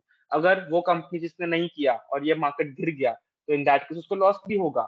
But it's just both cases that you need to look at. Profit loss दोनों time पे हो सकता है, but if you want to keep your balance sheet constant, एक fixed रखना है, वो variability का एलिमेंट, वो फ्लक्चुएशन तुम्हें निकालना है, तो तुम फ्यूचर यूज कर सकते हो। That is currency future. we'll look at index future पहले, स्टॉक इंडेक्स फ्यूचर बाद में बाकी दोनों इंटरेस्ट रेट वाला दोनों साथ में देखेंगे, और अभी स्टॉक इंडेक्स फ्यूचर देख लेते हैं। अभी अज्यूम ये केस पे मैं सेम एग्जांपल मतलब यहाँ पे रख सकता हूँ ना, अभी ये सब में है ना, ये सब हटा दो, पेमेंट रिसीट वाला सब कुछ हटा दो, जस्ट रिमूव दिस, ये रफ करने में तो बहुत टाइम लगेगा, बट हाँ, तो ये पेमेंट रिसीट का जो भी पार्ट है, just remove this bit and think of it this as a share price. 80 का शेयर प्राइस है, एंड अभी तुम्हें प्रॉपरली देखना है अप डाउन के सिनेरियो में क्या हो सकता है, वो तुम्हें देखना है। नाउ 80 का शेयर प्राइस है, you are a company, you are company A wants to buy company B, company A को कंपनी बी खरीदना है, पूरा टेक ओवर करना है, right? Both companies are listed in the market, company A को company B खरीदना है, company B का शेयर प्राइस 80 है, राइट? उसको वो कंपनी के I don't know 1 lakh 10 lakh 1 crore के ऊपर बहुत सारे शेयर्स खरीदने पड़ेंगे, राइट? कंपनी को और तो उसको पूरा बायबैक करना है, so that company needs to buy a lot more shares, 100-200 crore जितने शेयर्स बाय करने पड़ेंगे। तो अगर see now there is a risk कि उसको ये टेक ओवर करना है 2-3 महीने में, राइट? तो 2-3 महीने में उसके शेयर्स बाय करने हैं सारे। तो इन दैट केस अगर 2-3 महीने में ये 80 का 85 हो गया, तो और in that case company wants to buy suppose 100 crore shares, 100 crore shares खरीदेगी, तो 51% स्टेक मिल जाएगा, and company A will overtake company, मतलब ओवरटेक नहीं बोलता हूँ, टेक ओवर बोलूंगा, टेक ओवर कंपनी बी और acquire company B. So 100 crore shares buy करने हैं, 80 का करंट प्राइस है, कंपनी को 80 पे ही बाय करने हैं, आगे जाकर क्या पता 85 हो जाए, 87 हो जाए। So in that case what company can do is company can buy stock futures, so अगर ये 80 का 85 होता है, तो तुम्हें बाय करने के लिए इतना पैसा भरना पड़ेगा, राइट? लेकिन तुम्हारा प्रॉफिट हो गया, सो प्रॉफिट तुम उसमें से निकाल दोगे, तो तुम्हें एंड ऑफ द डे इतना 8 करोड़ ही भरना पड़ेगा। अगर प्राइस गिरता है, राइट, शेयर प्राइस गिरता है, तो 3 महीने बाद तुम्हें कम 100 करोड़ बाय करना है, तो तुम्हें 750 करोड़ ही पे, मतलब सॉरी 7,500 करोड़ ही पे करना पड़ेगा। लेकिन तुमने इस पे लॉस किया बॉन्ड फ्यूचर पे, तो उसमें तुमने 500 करोड़ का लॉस किया, तो घूम फिर के तुम्हें 8,000 करोड़ ही भरना पड़ेगा। ये एग्जांपल थोड़ा मतलब नंबर के टर्म्स में वियर्ड हो गया है, I can remove this, I can make it as 1 crore अगर बनाऊंगा 0.1 crore shares, 10 लाख shares मैं इसको ऐसे बोल सकता हूँ, 10 लाख shares है तो बराबर हो गया. बट हाँ, you understanding my point right, कि अभी तुम्हें वो कंपनी के शेयर्स बाय करने हैं, तो तुम अगर 85 में बाय करते हो तो तुम्हें ज्यादा पैसा भरना पड़ता है, लेकिन तुमने बॉन्ड फ्यूचर बाय किया हुआ है, you have bought by stock index future, not bond future, stock index future you have bought. So automatically वो हमारे एग्जाम्पल में, प्रीवियस एग्जाम्पल था 80 का 120 हो गया राइट, तो कितना प्रॉफिट हुआ 40 रुपीज का, किस पे, ये फ्यूचर पे. ये केस में भी 80 का 120 हो जाएगा तो तुम्हारा 40 रुपीज का प्रॉफिट हुआ एक शेयर पे, और जितने भी शेयर्स तुम्हें बाय करना है, तुम्हें 0.1 crore share, 100 crore share buy करना है, उतना तुम्हारा प्रॉफिट हुआ. और बेसिकली तुम्हें अभी नेट प्राइस जो पे करना है वो 80 ही पे करना है वो कंपनी को बाय करने के लिए. So is this clear? And ये एग्जाम्पल क्लियर है कि ड्यूरिंग अ टेक ओवर, मतलब टेक ओवर के टाइम पे क्या होता है, तो तुम दूसरे कंपनी को बाय कर रहे हो या तो उसका न्यूज भी मार्केट में आएगा तो उसका प्राइस ऑटोमेटिकली बढ़ने लगेगा. जो कंपनी बिक रहा है, मतलब जो कंपनी पे तुम टेक ओवर कर रहे हो, द स्मॉलर कंपनी, उसका price will keep on rising. So you can buy futures on the stock of the company to hedge yourself against the rising prices. And if you have bought sufficient shares, your hedge is proper.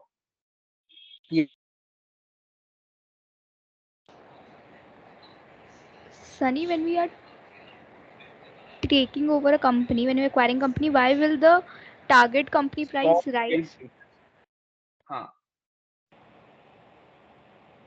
sorry, can you repeat? आवाज से cut गया. I'm saying कि जब one company is acquiring or taking over another हाँ company, then why will the target company's price rise on the stock exchange? हाँ, ये actually है ना, मोर और लेस थियोरेटिकल है कि अगर कोई भी कंपनी जनरली टेक ओवर हो रहा है, so in that case that another company is finding something good ना, and there is something known as synergies that will happen. Okay, तो अगर लेट्स से भी जोमेटो है, जोमेटो दूसरे कोई कंपनी को बाय कर रहा है, लेट्स से कोई डिलीवरी पार्टनर, इसने ब्लिंकिट को भी जोमेटो ने बाय किया, कि ऐसा कोई दूसरा कंपनी को बाय कर रहा है जोमेटो, तो जोमेटो को दूसरा कोई कंपनी बाय कर रहा है, let's say some big hotel company, some Taj hotels or any other company is buying Zomato. So what will happen is कि Zomato भी benefit मिलेगा, वो सब होटल का नेटवर्क मिलेगा, ये सब मिलेगा, तो all that things will happen. समझा? अभी नेस्ले कंपनी है, नेस्ले किटकैट वगैरह ये सब इतना सारा कुछ बनाता है, फूड प्रोडक्ट्स इतने सारे बनाता है, तो अभी नेस्ले है वो जोमेटो को बाय करेगा, तो क्या होगा कि अभी नेस्ले के सारे प्रोडक्ट्स जोमेटो के साथ बिकेंगे, और जोमेटो एक नेस्ले मतलब एक बड़ी ब्रांड के साथ टाई अप होगा, तो जोमेटो का भी प्राइस बढ़ेगा, उसका भी रेपुटेशन बढ़ेगा, उसका भी बिजनेस बढ़ेगा. So automatically everything will start going up. दोनों का सिनर्जीज होता है राइट. अगर दो बैंक मर्ज हो रही है, एक बैंक समझो लेट्स से नॉर्थ इंडिया की है, एक बैंक साउथ इंडिया की है, दोनों बैंक मर्ज हो रही है, तो एक बैंक दूसरी बैंक को एक्वायर कर रही है, सो ऑटोमेटिकली अभी पूरा उनका इंडिया कवर अप हो गया. सो ऑटोमेटिकली वो बिजनेस, अगर तुम दो बिजनेस को मिलाते हो, इन दैट केस ऑटोमेटिकली तुम्हारा जो टोटल होगा ना नेटवर्क, एक बिजनेस है समझो 1000 करोड़ का, दूसरा बिजनेस है 500 करोड़ का, अगर तुम दोनों को मर्ज करते हो, एक बिजनेस दूसरे बिजनेस को एक्वायर करता है, तुम्हारा नेट 1500 करोड़ नहीं होगा, नेट तुम्हारा 1800 करोड़, 2000 करोड़ ऐसा होगा, बिकॉज वो एडिशन से तुम्हें extra over and above benefit मिलेगा. That word is known as synergies. तो कोई भी जब भी मर्जर होता है, कोई भी कंपनीज का एक्विजिशन होता है, इन दैट केस वो दोनों कंपनीज को एक दूसरे से बहुत बेनिफिट मिलता है, मार्केट शेयर भी तुम्हारा कम हो जाएगा, और तुम एक साथ मतलब वो ग्रो कर सकते हो राइट. तो अगर समझो सिंपल एग्जांपल में, ये मर्जर तो अलग हो गया, अगर सेम हम लोग बोलते हैं ना मर्जर है ना, वर्टिकल हो सकते हैं, हॉरिजॉन्टल हो सकते हैं, मर्जर्स के दो कैटेगरीज है. अगर हम लोग समझो सेम हॉरिजॉन्टल मर्जर कंसीडर करते हैं, दोनों same companies, Zomato and Swiggy, Zomato ने स्विगी को खरीद लिया, तो अभी क्या होगा कि इन दैट केस दोनों company will not double up, मतलब it won't be Zomato plus Swiggy, it will be something more, because दोनों कंपनी को एक दूसरे से बेनिफिट मिलेंगी और they will grow much more right. So that is what happens. Zomato का नेटवर्थ है समझो 1000 करोड़, स्विगी का नेटवर्थ है 800 करोड़, सो टोटल 1800 करोड़ नहीं होगा, टोटल 2500 होगा, बिकॉज अभी वो लोग एक मोनोपोली बन गए, वो लोग जाइंट कंपनी बन गए. लेट्स से स्विगी पूरा दिल्ली बैंगलोर में एक्टिव है, जोमेटो मुंबई वगैरह में एक्टिव है, अभी वो पूरा अभी पूरे दोनों एक कंपनी बन गए, पूरे इंडिया में वो लोग एक्टिव हो गए, they will get benefits from each other. थोड़े रेस्टोरेंट्स के टाई अप्स है स्विगी के साथ, थोड़े रेस्टोरेंट्स के टाई अप है जोमेटो के साथ। अभी सिंस वो दोनों एक ही कंपनी हो गए, तो वो एक कंपनी के सारे रेस्टोरेंट्स का टाई अप हो गए, राइट। तो देर इज नो नेगेटिविटी, जो पॉजिटिव वाइब्स, जो पॉजिटिव एनर्जी है वो डबल हो जाएगा in any kind of merger acquisition, because you will benefit from that other companies knowledge और other companies business. So anytime, when this is the case, कि if target company, if कोई भी company अगर बिक रही है, तो कोई भी दूसरा बड़ा कंपनी वो छोटी कंपनी को एक्वायर कर रहा है, इन दैट केस वो छोटी कंपनी का वैल्यूएशन प्राइसिंग बहुत बढ़ जाएगा। So it is normal, and it's not necessary कि बढ़ेगा अगर वो कंपनीज में कुछ नेगेटिव इश्यूज है, इट्स नॉट गोइंग वेल, ऐसा कुछ भी है, जैसे कुछ फ्रॉडुलेंट ट्रांजैक्शन हुआ है, जबरदस्ती बाय कर लिया है, एम्प्लॉइज आर नॉट हैप्पी, सब लोग स्ट्राइक पे जा रहे हैं, ऐसे सब बैड न्यूज आ रहा है, तो in that case it might also go down, but 90% of the scenarios में it goes up only. Okay Okay. Okay. Okay, moving on to bond futures. Okay, so bond futures में क्या है, underlying तुम्हारा bond है और तुम वो bond by कर रहे हो, राइट। अगर कंपनी को बॉन्ड्स इशू करने हैं और उसको अगर current levels of yields lock करने हैं, so in that case company can sell those bond futures, right. मतलब तुम्हें अगर बॉन्ड इशू करने हैं, लेट्स से 95 पे इशू करने हैं आगे जाके 3 मंथ के बाद, एंड अभी भी प्राइस 95 है, तो तुम उस पे बॉन्ड फ्यूचर्स सेल कर दो। मतलब 3 मंथ्स बाद you locked in that price कि तुम 3 मंथ्स के बाद 95 पे ही बॉन्ड सेल करोगे। See you have this said yields, मतलब जो बॉन्ड यील्ड्स है एंड बॉन्ड प्राइसेस है, they are inversely proportional to each other. जितना ज्यादा यील्ड उतना लोअर प्राइस, जितना लोअर प्राइस उतना कंपनी को लॉस, राइट। कंपनी अगर 90 पे इशू कर रहा है तो कंपनी को लॉस है, कंपनी को इशू करना 95 पे, 97 पे, राइट। तो अगर कंपनी को बॉन्ड इशू करना है तो वो बॉन्ड फ्यूचर्स सेल कर देगी, एंड आफ्टर 3 मंथ्स इधर वो बायबैक करेगी या तो वो डिलीवरी दे देगी। मतलब खुद के ही कंपनी पे, let's say I M HDFC bank, I am selling 10,000 or let's say 1,000 crore worth of bond futures now at 95, which is current market price. Someone is buying, lot of people are buying, in that case they bought it, and maturity पे मैं उन लोग को वो 1,000 crore worth के bonds दे दूंगा। मतलब मुझे 1,000 crores मिल गए, और प्रॉफिट लॉस क्या है, अगर प्रॉफिट लॉस क्या होगा, अगर वो 95 का 94 हो रहा है तो मुझे प्रॉफिट हुआ स्लाइड का, 96 हो रहा है तो मुझे लॉस हुआ। लेकिन मेनली मेरे 1,000 करोड़ वर्थ के बॉन्ड्स 95 पे मैंने इशू कर दिए, राइट। मैंने वो प्राइस लॉक इन कर दिया। अगर वो 94 93 होता 3 महीने बाद, तो मुझे वही 1,000 करोड़ के बॉन्ड्स 93 पे लॉक इन करने पड़ते, तो मुझे मतलब इतना कम पैसा मिलता, राइट, 99 30 करोड़ से मिलता। सो इज दिस, मतलब ये एग्जाम्पल एंड ये बिट समझा कंपनी को बॉन्ड इशू करना है उसका। सी whenever a company will issue bonds ना, बॉन्ड्स का क्या होता है कैटेगरी, नॉमिनल होता है ना, नॉमिनल वैल्यू वो 100 ही होगा, राइट। 100 नॉमिनल होगा, 100 is the nominal value, par value बोलते हैं हम लोग उसको। एंड तुम्हें अगर 1,000 करोड़ के बॉन्ड्स इशू करने हैं, तो तुम कितने इशू करोगे, रफली 10 करोड़ बॉन्ड्स। क्वांटिटी क्या होगा, quantity would be 10 crore bonds, right. 10 crore bonds तुम इशू करोगे, करंट मार्केट प्राइस है 95। सो अगर तुम 10 करोड़ बॉन्ड्स 95 पे इशू करते हो, तो तुमने H D F C bank ने 950 करोड़ रेस किए, तुम्हें कैपिटल चाहिए, तुम्हें रेस किए इतना पैसा। बट अगर ये 95 का 93 जा रहा है, तो तुमने 930 करोड़ ही रेस किए, और तुमने 930 करोड़ रेस किए और मैच्योरिटी पे, सपोज बॉन्ड का मैच्योरिटी 5 साल है, तो मैच्योरिटी पे तो तुम्हें 1,000 करोड़ ही भरने हैं, राइट। मैच्योरिटी पे तुम्हें 1,000 करोड़ भरने हैं, लेकिन तुमने अभी रेस किए 930 करोड़, मतलब ऑटोमेटिकली ये तुम्हारे एंड से लॉस हो गया, right.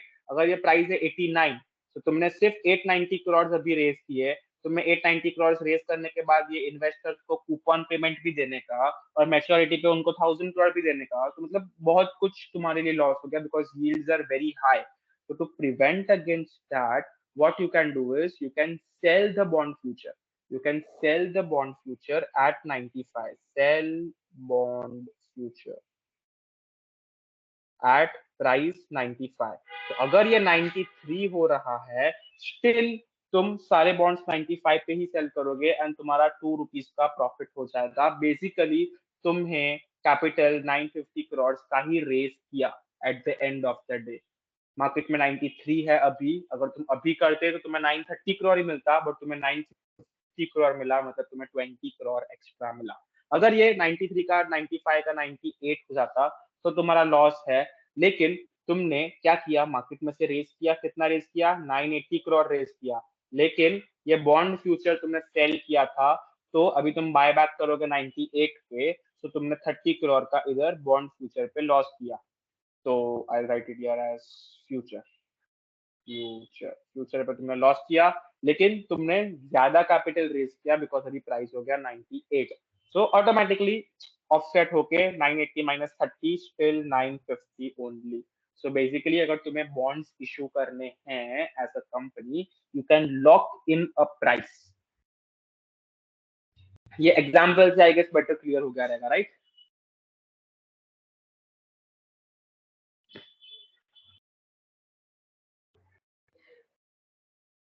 Any doubts? Yes, no, maybe. No. Okay. Ayushi. No, sir. Okay. This is one example. मतलब हाँ, बोलो बोलो। मतलब पेमेंट के टाइम पे ये हेज करने के लिए कभी भी बाय करना है और रिसीट के टाइम पे सेल करना है। नहीं, अभी डिपेंड करता ना, ये तो पूरा अलग ही केस हो गया। ये अपना इशूइंग बॉन्ड्स का केस हो गया। ये मतलब हर एक फ्यूचर का, हर एक का वो ऐसे ऐसे एक वो डिफाइन मत करो फॉर्मूला क्या है, कौन सा सिनेरियो है, उसके हिसाब से तुम्हें डिसाइड करना पड़ेगा। ओके, तो वो करेंसी का हो गया कि करेंसी के पेमेंट्स के टर्म्स में अगर तुम्हें पैसा मिल रहा है तो तुम सेल कर दो, और अगर तुम्हें पेमेंट करना है किधर, फॉरेन पेमेंट करना है, तो तुम करेंसी फ्यूचर बाय कर दो। बट ये केस में अलग है। ये केस में तुम्हें बॉन्ड, ये एक ही सिनेरियो है, इसमें बाय आएगा ही नहीं। अगर तुम्हें बॉन्ड्स इशू करना है तो in that case you will sell bond futures. ये एक ही वन लाइनर ऐसा हो गया। if you want to issue bonds, you have to sell bond futures। बस इसमें you want to not issue bonds का केस नहीं आएगा, मतलब इसमें दूसरा ऑपोजिट केस आएगा ही नहीं। तो this is one case, one example. दूसरा एग्जांपल यहाँ पे है नीचे। तो इसमें वो मत करना।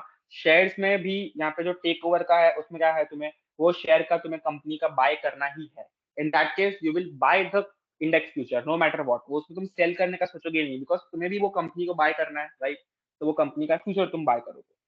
करेंसी ही ऐसा है जहां पे दोनों ही अप एंड डाउन है कि तुम्हें अगर फॉरेन से पेमेंट मिल रहा है उसको हेज करना है तो तुम करेंसी फ्यूचर सेल करोगे, और अगर तुम्हें फॉरेन में पेमेंट करना है, वो सिनेरियो को हेज करना है, तो तुम करेंसी फ्यूचर बाय करोगे। एंड दोनों केसेस में प्रॉफिट लॉस हो सकते हैं। करेंसी फ्यूचर में दो एग्जांपल है, दोनों अपोजिट है, बाकी सब में एक एक ही एग्जांपल है।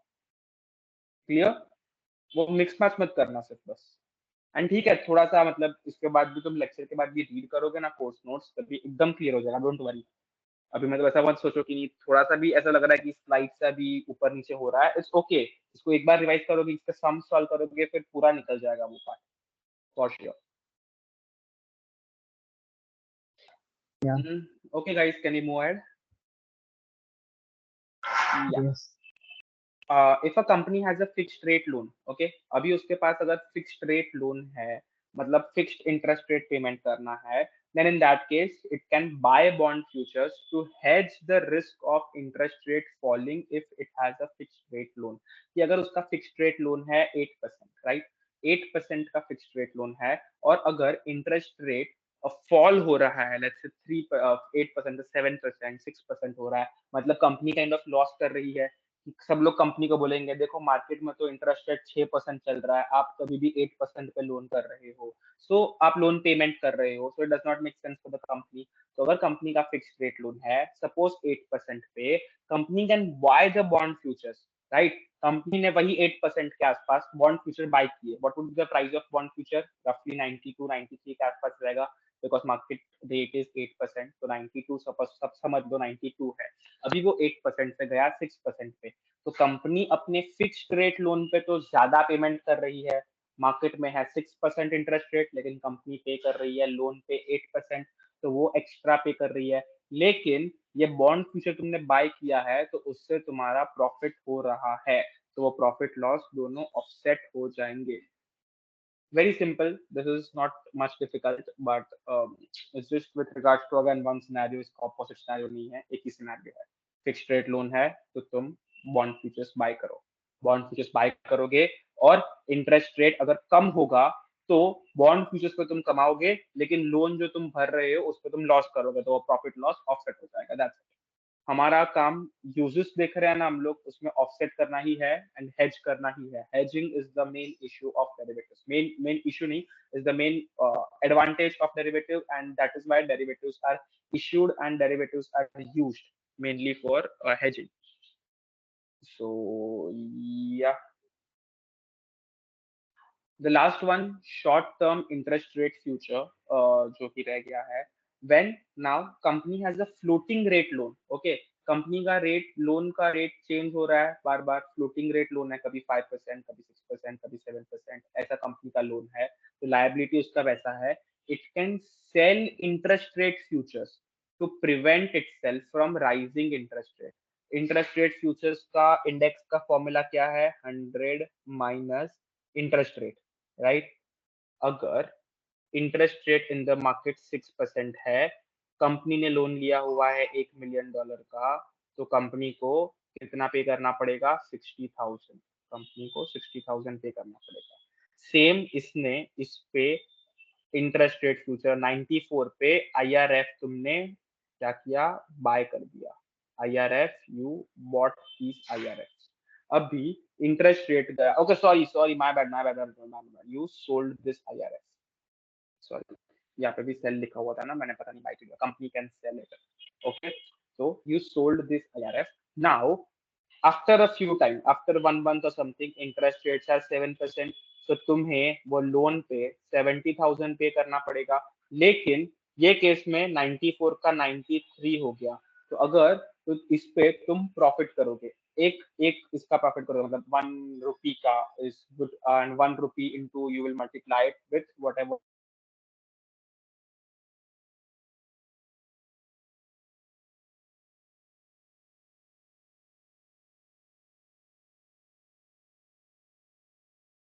प्रॉफिट कमाओगे, लेकिन यहाँ पे तुम्हारा 10,000 का एक्स्ट्रा पेमेंट गया, तो basically you and up paying 6% only. अगर ये 5% जाता है, फ्लोटिंग रेट लोन है, ये लोन है, ओके, हाँ, ये जो हम लोग पार्ट देख रहे हैं market in green, this is a loan. हर महीने लोन का इंटरेस्ट रेट चेंज होता जाता है, तो ये 5% हो गया, तो अभी तुम्हें पे करना है 50,000, राइट? लेकिन तुमने IRF सेल किया हुआ है, तो IRF सेल किया हुआ है, IRF का प्राइस हो गया 95, तो यहाँ पे IRF में तुमने 10K का लॉस किया, राइट? तो तुम्हें 50K प्लस 10K, 50 का तो तुम्हें लोन का इंटरेस्ट रेट पे करना है, 10K तो तुमने लॉस किया, वो भी तुम्हें भरना है, तुम्हें भरना है अभी 60K, 60K is what you have to pay. तो मतलब तुमने 6% लॉक कर दिया, भले वो फ्लोट रेट लोन है, तुमने वो फ्लोट रेट लोन पे भी 6% लॉक कर दिया। ऊपर जाएगा तो तुम IRF में कमाओगे, लोन पे लॉस करोगे, ऑफसेट हो जाएगा। नीचे जाएगा तो तुम लोन पे कमाओगे, IRF पे लॉस करोगे, ऑफसेट हो जाएगा। Any doubts here?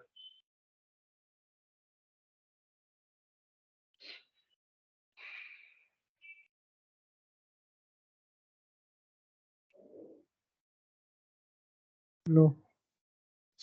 Okay, we will now move on to options. Both of you, दोनों में से किसको ऑप्शंस के बारे में थोड़ा सा पता है? मतलब उसके हिसाब से I explain and go into depth. थोड़ा सा स्लाइड सा पता है, नहीं पता है, यस और नो?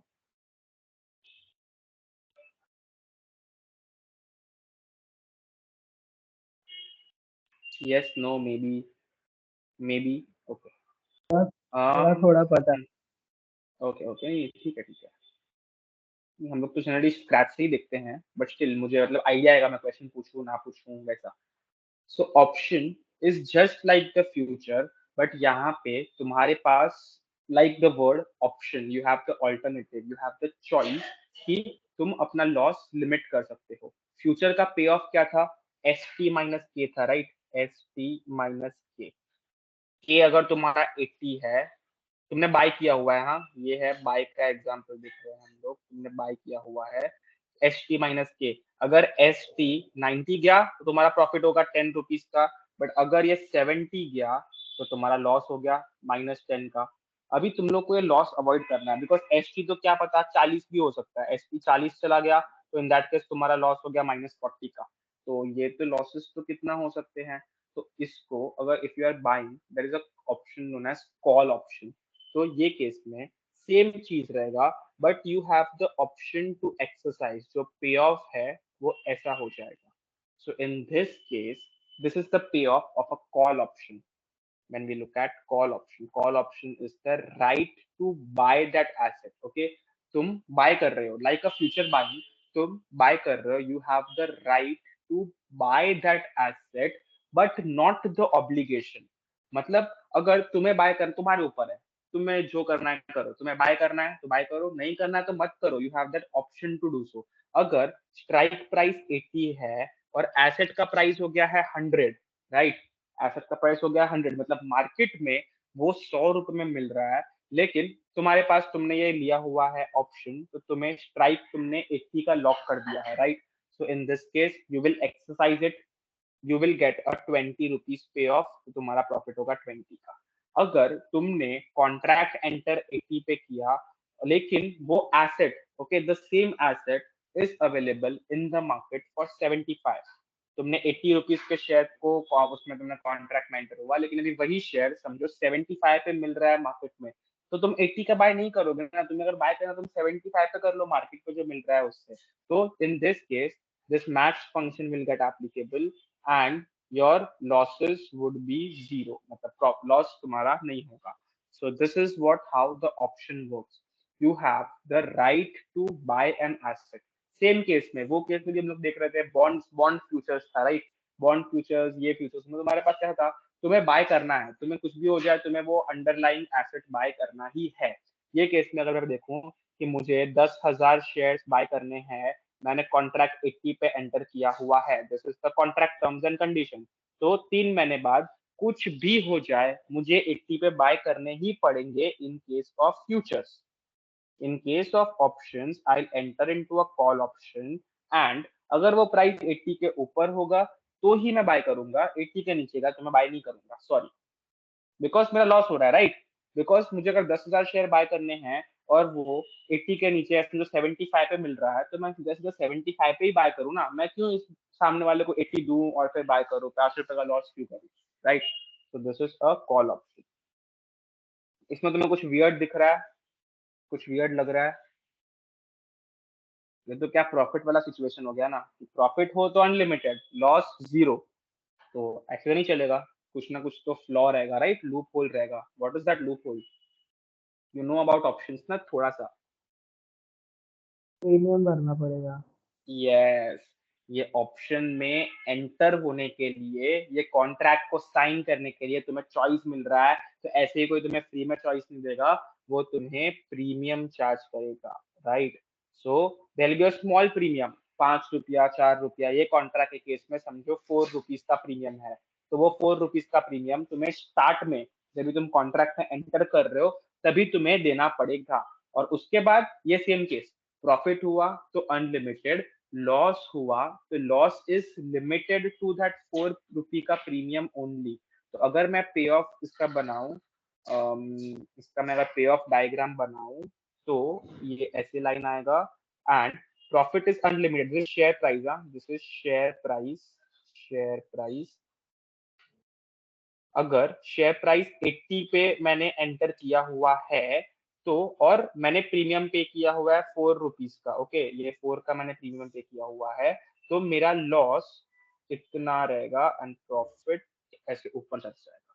तो मतलब 76 के नीचे कुछ भी गया, फॉर मी 76 मतलब 4 रुपी is the loss at max. ये मैंने शेयर प्राइस के हिसाब से बनाया, अगर मैं प्रॉफिट लॉस के हिसाब से बनाऊं, यहाँ पे अगर मैं वाई एक्सिस पे प्रॉफिट बोलता हूँ, चलो वाई एक्सिस पे मैं प्रॉफिट बोलता हूँ और एक्स एक्सिस पे मैं शेयर प्राइस बोलता हूँ, that is the better diagram, better graph, okay. तो शेयर प्राइस अगर यहाँ पे लिखता हूँ 80 है, तो यहाँ पे क्या होगा, अगर शेयर प्राइस मेरा स्ट्राइक 80 है, राइट, स्ट्राइक इज 80, मैंने 4 रुपए का प्रीमियम भरा हुआ है, सो 80 के ऊपर मतलब 84, यहाँ पे 84 है, 84 के ऊपर जाएगा तो मेरा प्रॉफिट चालू होगा। 80 पे 4 रुपए का लॉस एंड यहाँ पे 4 रुपए का loss on. Is this clear? अगर ये 85 पे गया तो मेरा 1 रुपए का प्रॉफिट चालू होगा, 87 पे गया तो 3 रुपए का प्रॉफिट, बिकॉज मैंने 4 रुपए का प्रीमियम पे किया हुआ है स्टार्ट में, तो मैं प्रीमियम इनटू कंसीडरेशन लेके आ रहा हूँ। एंड ये है loss at -4 and profit is unlimited. So I just to clear everything up, अगर शेयर प्राइस ये सिनेरियो में जाता है, मैंने स्ट्राइक 80 है मेरा, 80 पे मैंने अग्रीमेंट में एंटर किया है, 100 रुपया हो गया मेच्योरिटी पे, तो मुझे 20 रुपीज का प्रॉफिट हुआ, राइट, 20 का प्रॉफिट हुआ 3 मंथ्स पहले, 3 मंथ्स बाद। लेकिन 3 मंथ्स पहले मैंने 4 रुपए का प्रीमियम पे किया हुआ था, तो net profit is 16 rupees only, but still profit हुआ। लेकिन अगर ये शेयर प्राइस समझो 75 नहीं 65 पर चला गया, तो मेरा 15 रुपए का लॉस नहीं होगा, मेरा loss would be zero. I have restricted my loss. My loss would be zero, but since I have paid the premium of 4, my loss would be just 4.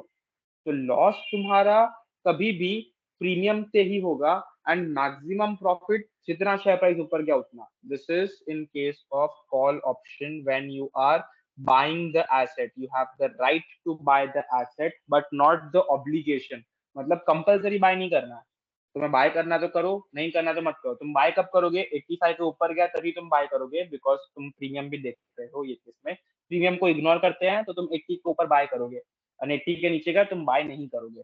So that is the option that you are having. Any doubts?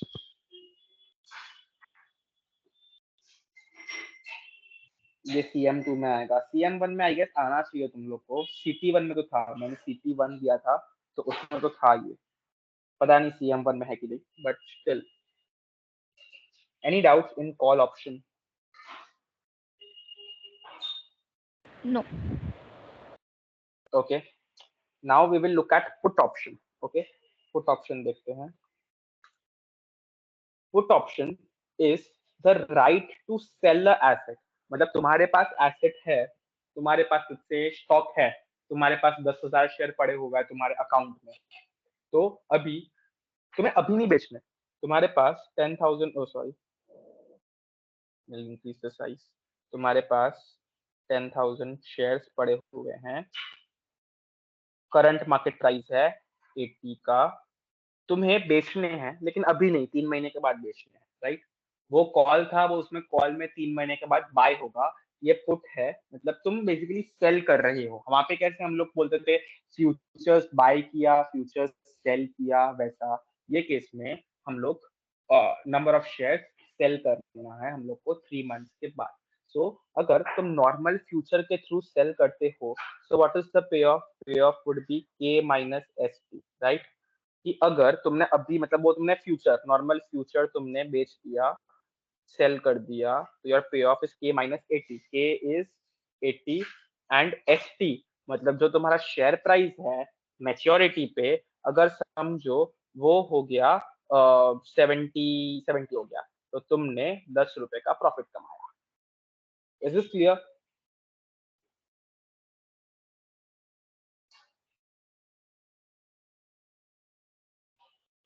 Anyone? Yeah. मतलब ये तो basic है। तो अगर share price increase हो गया 90 पे, 100 हो गया शेयर प्राइस, तो तुम्हें 20 का लॉस हो गया। This is what was there in case of normal future. Okay, ये नॉर्मल फ्यूचर के केस में था, which I remove now because इसमें लॉस भी हो सकता था। अभी हम लोग देख रहे हैं पुट ऑप्शन। अगेन पुट में भी पे ऑफ मैक्स ऑफ ये comma 0, this is the payoff. तो अगर share price at time T तुम्हारा हो गया 60, तो इन दैट केस 80 माइनस 60 तुम्हें 20 का प्रॉफिट होगा, 20 प्लस। लेकिन अगर शेयर प्राइस हो गया 100, तो 80 माइनस 100, 20 का लॉस होना चाहिए, लेकिन लॉस नहीं होगा because it's max.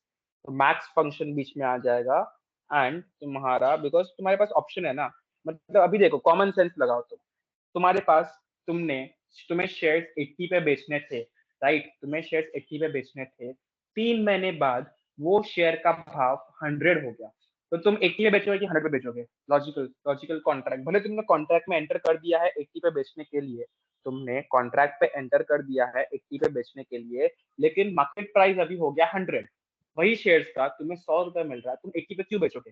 You won't exercise this option in that case, and that's why payoff would be zero. तुम ऑप्शन को जाने दोगे, तुम एक्सरसाइज नहीं करोगे, तुम नहीं बेचोगे, सिंपल। अगर ये फ्यूचर होता तो तुम्हें जबरदस्ती बेचने पड़ते, फ्यूचर होता तो तुम्हें जबरदस्ती बेचने पड़ते, ऑप्शन है तो इन दैट केस अगर 80 का प्राइस हो गया 200 300, सो इन दैट केस तुम नहीं बेचोगे 80 पे, तुम 300 बेचोगे, जो भी करंट मार्केट प्राइस है तुम उस पर बेचोगे। अगर 80 का मार्केट प्राइस 20 हो गया, 10 हो गया, बहुत गिर गया, तो तुम्हारे पास ऑप्शन है कि नहीं मैं अभी 80 पे ही बेचूंगा, मुझे फर्क नहीं पड़ता मार्केट प्राइस क्या है, मार्केट प्राइस हो गया है 10, स्टिल मैं 80 पे बेचूंगा, so in that case you will exercise. But अगर ऊपर चला गया तो in that case you won't exercise, so that is basically how the put option works.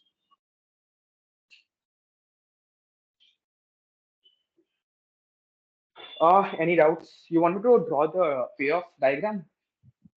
एक बार बना देते हैं payoff diagram। तो इसमें भी तुम्हारा लॉस, इसमें भी क्या होगा, ये तुम्हें ऐसे ही फ्री में कोई चॉइस देगा नहीं, तुमसे चार्ज करेगा प्रीमियम, तो maximum profit would be unlimited, right, मतलब मैं टेक्निकल नहीं जा रहा हूँ, अनलिमिटेड नहीं होगा, जीरो तक ही।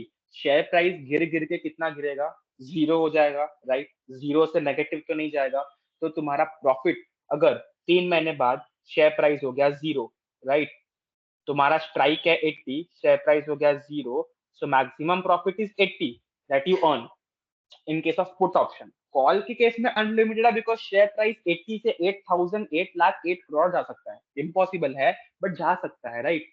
शेयर प्राइस इंक्रीज कितना भी हो सकता है, इंक्रीज तो इनफाइनाइट होगा, डिक्रीज हो के क्या होगा, कंपनी बंद हो जाएगा और जीरो होएगा, राइट। सो पुट ऑप्शन के केस में your profit max to max 80 हो सकता है, एंड लॉस कितना होगा, प्रीमियम जो, अगर तुमने इधर भी 4 रुपए प्रीमियम भरा है तो लॉस तुम्हारा प्रीमियम जितना ही होगा, जबकि प्रॉफिट तुम्हारा बढ़ता जाएगा।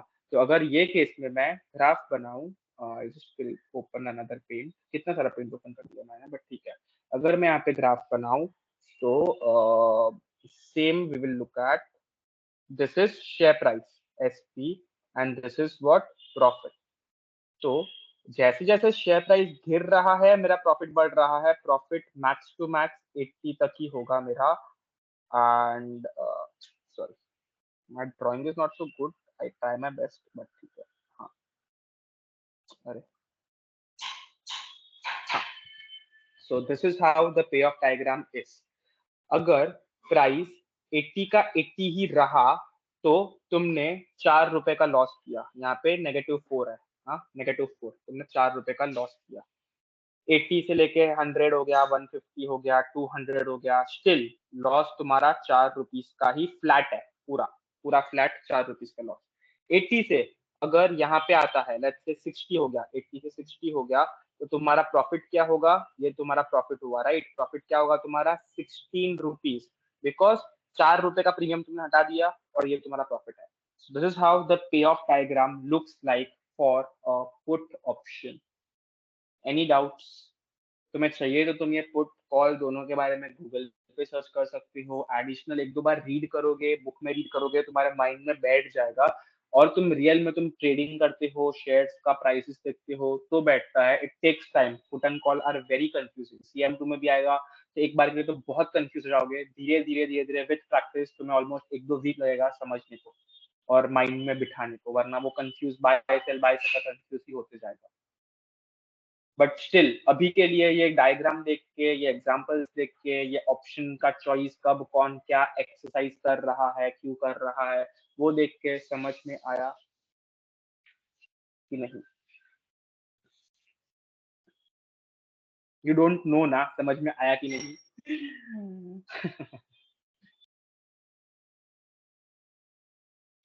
सीरियसली, यस और no?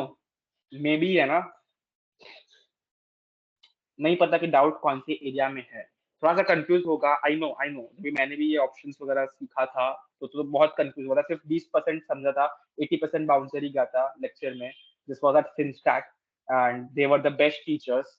I am still not the best teacher, no one is the best teacher, but I tried my best to explain it. But हाँ, विथ एग्जांपल्स विथ एवरीथिंग हम लोग ने यहाँ पे देखा, तो इट्स ओके अगर तुम्हें थोड़ा सा समझा है, बिकॉज मिक्स होगा, कॉल एंड पुट दोनों मिक्स होगा। दूसरी बार देखना, रिकॉर्डेड वीडियो में शेयर करूंगा, दूसरी बार देखना, एक दो एग्जांपल्स लिखना, it will be much more clear. But it is same as just remember, ऐसे तुम सिंपली सोचो, it is same as buying और सेलिंग अ फ्यूचर। तुम्हें फ्यूचर बाय सेल करना था, उसका पे ऑफ क्या था? सेल किया तो के माइनस एस टी, बाय किया तो एस टी माइनस के। ये था तुम्हारा फ्यूचर का पे ऑफ। मतलब प्रॉफिट भी ऊपर तक, लॉस भी ऊपर तक, जितना प्रॉफिट हुआ सामने वाले को उतना लॉस होगा। ये केस में प्रॉफिट तुम्हारा बहुत मिलेगा बट लॉस तुम्हारा रिस्ट्रिक्ट हो जाएगा, because this is the option कि लॉस हो रहा है तो तुम वो डील कैंसिल कर दोगे, तुम वो डील एंटर ही नहीं करोगे, कैंसिल कर दोगे, वो तुम्हारे पास ऑप्शन है। सो दिस इज ये एक फंडामेंटल आइडिया है, वो रिमेंबर करो। फिर जैसे तुम क्वेश्चन पढ़ोगे, डिटेल पढ़ोगे, तुम्हें समझ जाएगा। Remember this fundamental idea, profit unlimited, loss तुम्हारे पास ऑप्शन है कि तुम लॉस करो ही ना, तुम जीरो लॉस पे बात निकल सकते हो, कॉन्ट्रैक्ट कैंसिल करवा सकते हो। लॉस में जा रहा है, तुम एक्सरसाइज ही नहीं करोगे। तो that is the option that you are getting. ठीक है, सो आई गेस ये अभी थोड़ा हैवी हो गया है। What I will do is, वैसे भी 6:30 तक का प्लान था, you want me to continue with swaps, because swaps is completely new to you. मैंने यहाँ पे एक एग्जांपल भी लिखा हुआ है मेरे रियल लाइफ सिनेरियो से, so you might see this example as well. पूरा कंप्यूटेशन का ऐसे कंप्यूटेशन होता है स्वॉप्स का, तो वो भी है। And swaps is probably you might have not heard of it, ये CM2 में भी बहुत बेसिक था, बट यहाँ पे थोड़ा सा है। इतना डिटेल में नहीं पूछेंगे फॉर श्योर एग्जाम में, but you should just know कि कौन से केस में यूज होता है, कौन से केस में कंपनी यूज कर सकती है। तो अगर कंपनी का कोई केस बना के वो लोग ने दिया कि कंपनी को ऐसा बॉन्ड इशू करना है, लेकिन company is worried about interest rate, तो कंपनी क्या कर सकती है, तुम बोल सकते हो कि बॉन्ड फ्यूचर बेच सकती है, ये कर सकती है, वो स्टेप्स लिख सकते हो। This how you want to do, कि उसका यूजेस तुम्हें आइडिया आना चाहिए, एंड कौन से सिनेरियो में, कौन से केस में तुम यूज कर सकते हो वो तुम्हें पता होना चाहिए। कि अभी तुम्हें पता है, तुम्हें पता होगा, तुम्हें टिप मिला है कि शेयर प्राइस बढ़ रहा है, शेयर प्राइस किसी भी कंपनी का बढ़ने वाला है, तो तुम क्या करोगे, तुम फ्यूचर बाय करोगे, तुम उस पर कॉल ऑप्शन बाय करोगे, तो तुम ये दो चीज करोगे, तुम्हारा प्रॉफिट हो जाएगा। तो this is what you should know. तो इसलिए ये फंडामेंटल्स क्लियर होना जरूरी है।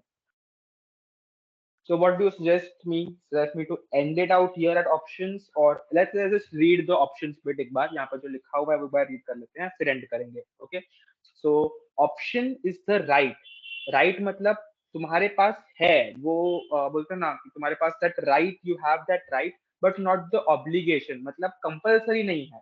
तुम्हारे पास ऑप्शन है to buy or sell the asset, but it's not a compulsory। Buy में देखेंगे तो कॉल आ जाएगा, सेल में देखेंगे तो पुट आ जाएगा। So if you want to buy the asset, if you are buying a call option, then you have a right to buy that asset but not the obligation. अगर वो asset का price ऊपर चला गया, तुम profit में हो तो तुम एक्सरसाइज करो, एसेट बाय कर लो, लॉस में हो तो मत करो। पुट ऑप्शन है, तो in that case you have the right to sell the asset. तो अगर एसेट का प्राइस नीचे गया, बहुत नीचे गया, तो तुम सेल कर लो। अगर नहीं नीचे गया एंड ऊपर चला गया, तो तुम वो ऊपर वाले प्राइस पे ही सेल करो, नीचे वाले प्राइस पे सेल करने की जरूरत नहीं है, तो तुम एक्सरसाइज ही मत करो। So that is the options bet. They are contracts agreed between investors to trade an underlying security at a given date at a set price. हम लोग ने देखा था सेट प्राइस, वो 80 का प्राइस, 85, वो सेट एक स्ट्राइक प्राइस होता है, also known as strike price. Difference is that holder of the option is not obliged to trade. अगर होल्डर को लगता है कि लॉस हो रहा है, वो ट्रेड नहीं करेगा, बस उतना याद रखना। फ्यूचर्स में उसको करना पड़ेगा, ऑप्शन में उसके पास ऑप्शन है, वो नहीं करेगा। तो ये कॉल एंड पुट का definition, call is the right but not the obligation to buy, बस बस स्टॉप हो जाओ, बाय ब्ला ब्ला ब्ला ब्ला, ये सब सेम है। Put is the right but not the obligation to sell, बस। Exercise price is the strike price which is determined, कि वो स्ट्राइक प्राइस पे सब कुछ होता है, this is also known as strike price. 80 का हम लोग ने फिक्स करके रखा था, तो XT माइनस के था ना, ये जो के है ना, ये के इज स्ट्राइक प्राइस बोलते हैं इसको। Traded options are option contracts with standardized features actively on organized exchange. मतलब ये ऑप्शंस भी कैसा हो सकता है, तुम एक्सचेंज पे एनएससी बीएससी बाय सेल कर सकते हो और ओवर द काउंटर भी कर सकते हो, तो वो तुम्हारे पास दो दो टाइप के ऑप्शन है, मतलब एक्सचेंज ट्रेडेड भी है एंड ओवर द काउंटर भी है, you have both the type of options. A European option is an option that can be, अभी दो टाइप्स के ऑप्शन है, ये सब इसमें सिर्फ एक एक लाइन ही है, एग्जाम में शायद से पूछे ना पूछे, बट ये एक लाइन से याद रखना है और कुछ नहीं करना है. यूरोपियन ऑप्शन, तुम सिर्फ मेच्योरिटी पे एक्सरसाइज कर सकते हो. मेच्योरिटी मतलब 3 मंथ्स के बाद, 3 मंथ्स का टाइम है, 3 मंथ्स के बाद तुम ये एच टी माइनस के करो, तुम्हें बाय करना है सेल करना है, जो भी करना है, जो भी ट्रांजैक्शन जो होगा ना एक्चुअल में, वो तुम 3 मंथ्स के बाद करो. जब भी एंड डे होगा ना 3 मंथ का तभी करो. That is European options.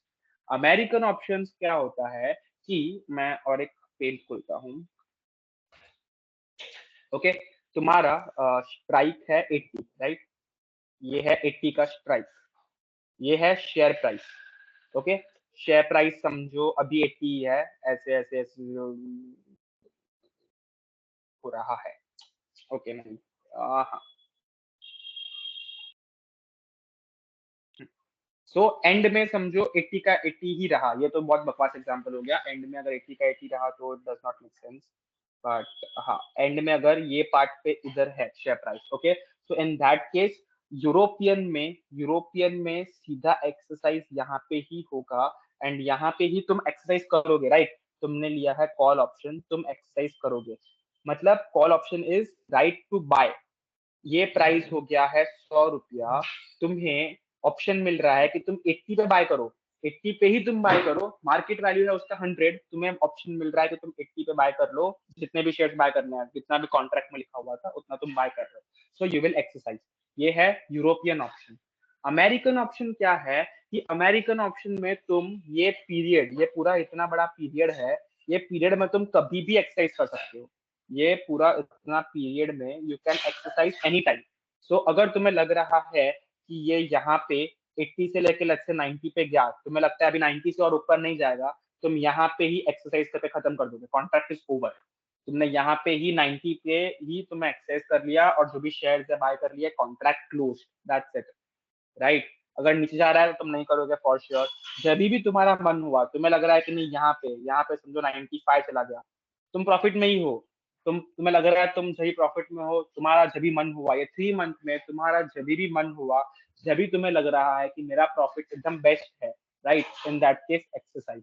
सो ये तो मैंने एक डमी कर्व बनाया, रियलिटी में ऐसा कर्व भी हो सकता है, रियलिटी कैन बी मिसलीडिंग. तो रियलिटी में 80 से स्टार्ट हुआ, ऐसे ऐसे करके ऊपर गया, फिर फॉल हो के एकदम नीचे भी चला गया. तो in this case what will happen is, अगर तुमने यूरोपियन ऑप्शन लिया हुआ है, सो यूरोपियन में तुम्हें यहाँ पे करना पड़ेगा, तो यहाँ पे तुम्हारा लॉस हो रहा है, तुम एक्सरसाइज नहीं करोगे, so zero profit loss, zero, सिर्फ वो प्रीमियम गया वो गया. अगर तुम अमेरिकन में हो, अमेरिकन में तुम्हें पता है अमेरिकन ऑप्शन में कि प्रॉफिट मेरा अभी यहाँ पे एकदम टॉप पे है, राइट, तो तुम यहाँ पे की कहीं पे ही एक्सरसाइज कर लोगे और प्रॉफिट बुक करके निकल जाओगे. सो अमेरिकन में तुम्हारे पास और एक चॉइस है कि 3 मंथ में कभी भी तुम एक्सरसाइज करो. यूरोपियन में तुम्हारे पास ये नहीं है. सो ऑटोमेटिकली अभी मैं देखूंगा प्राइस प्रीमियम किसका हाई रहेगा, अमेरिकन का हाई रहेगा कि यूरोपियन का हाई रहेगा प्रीमियम.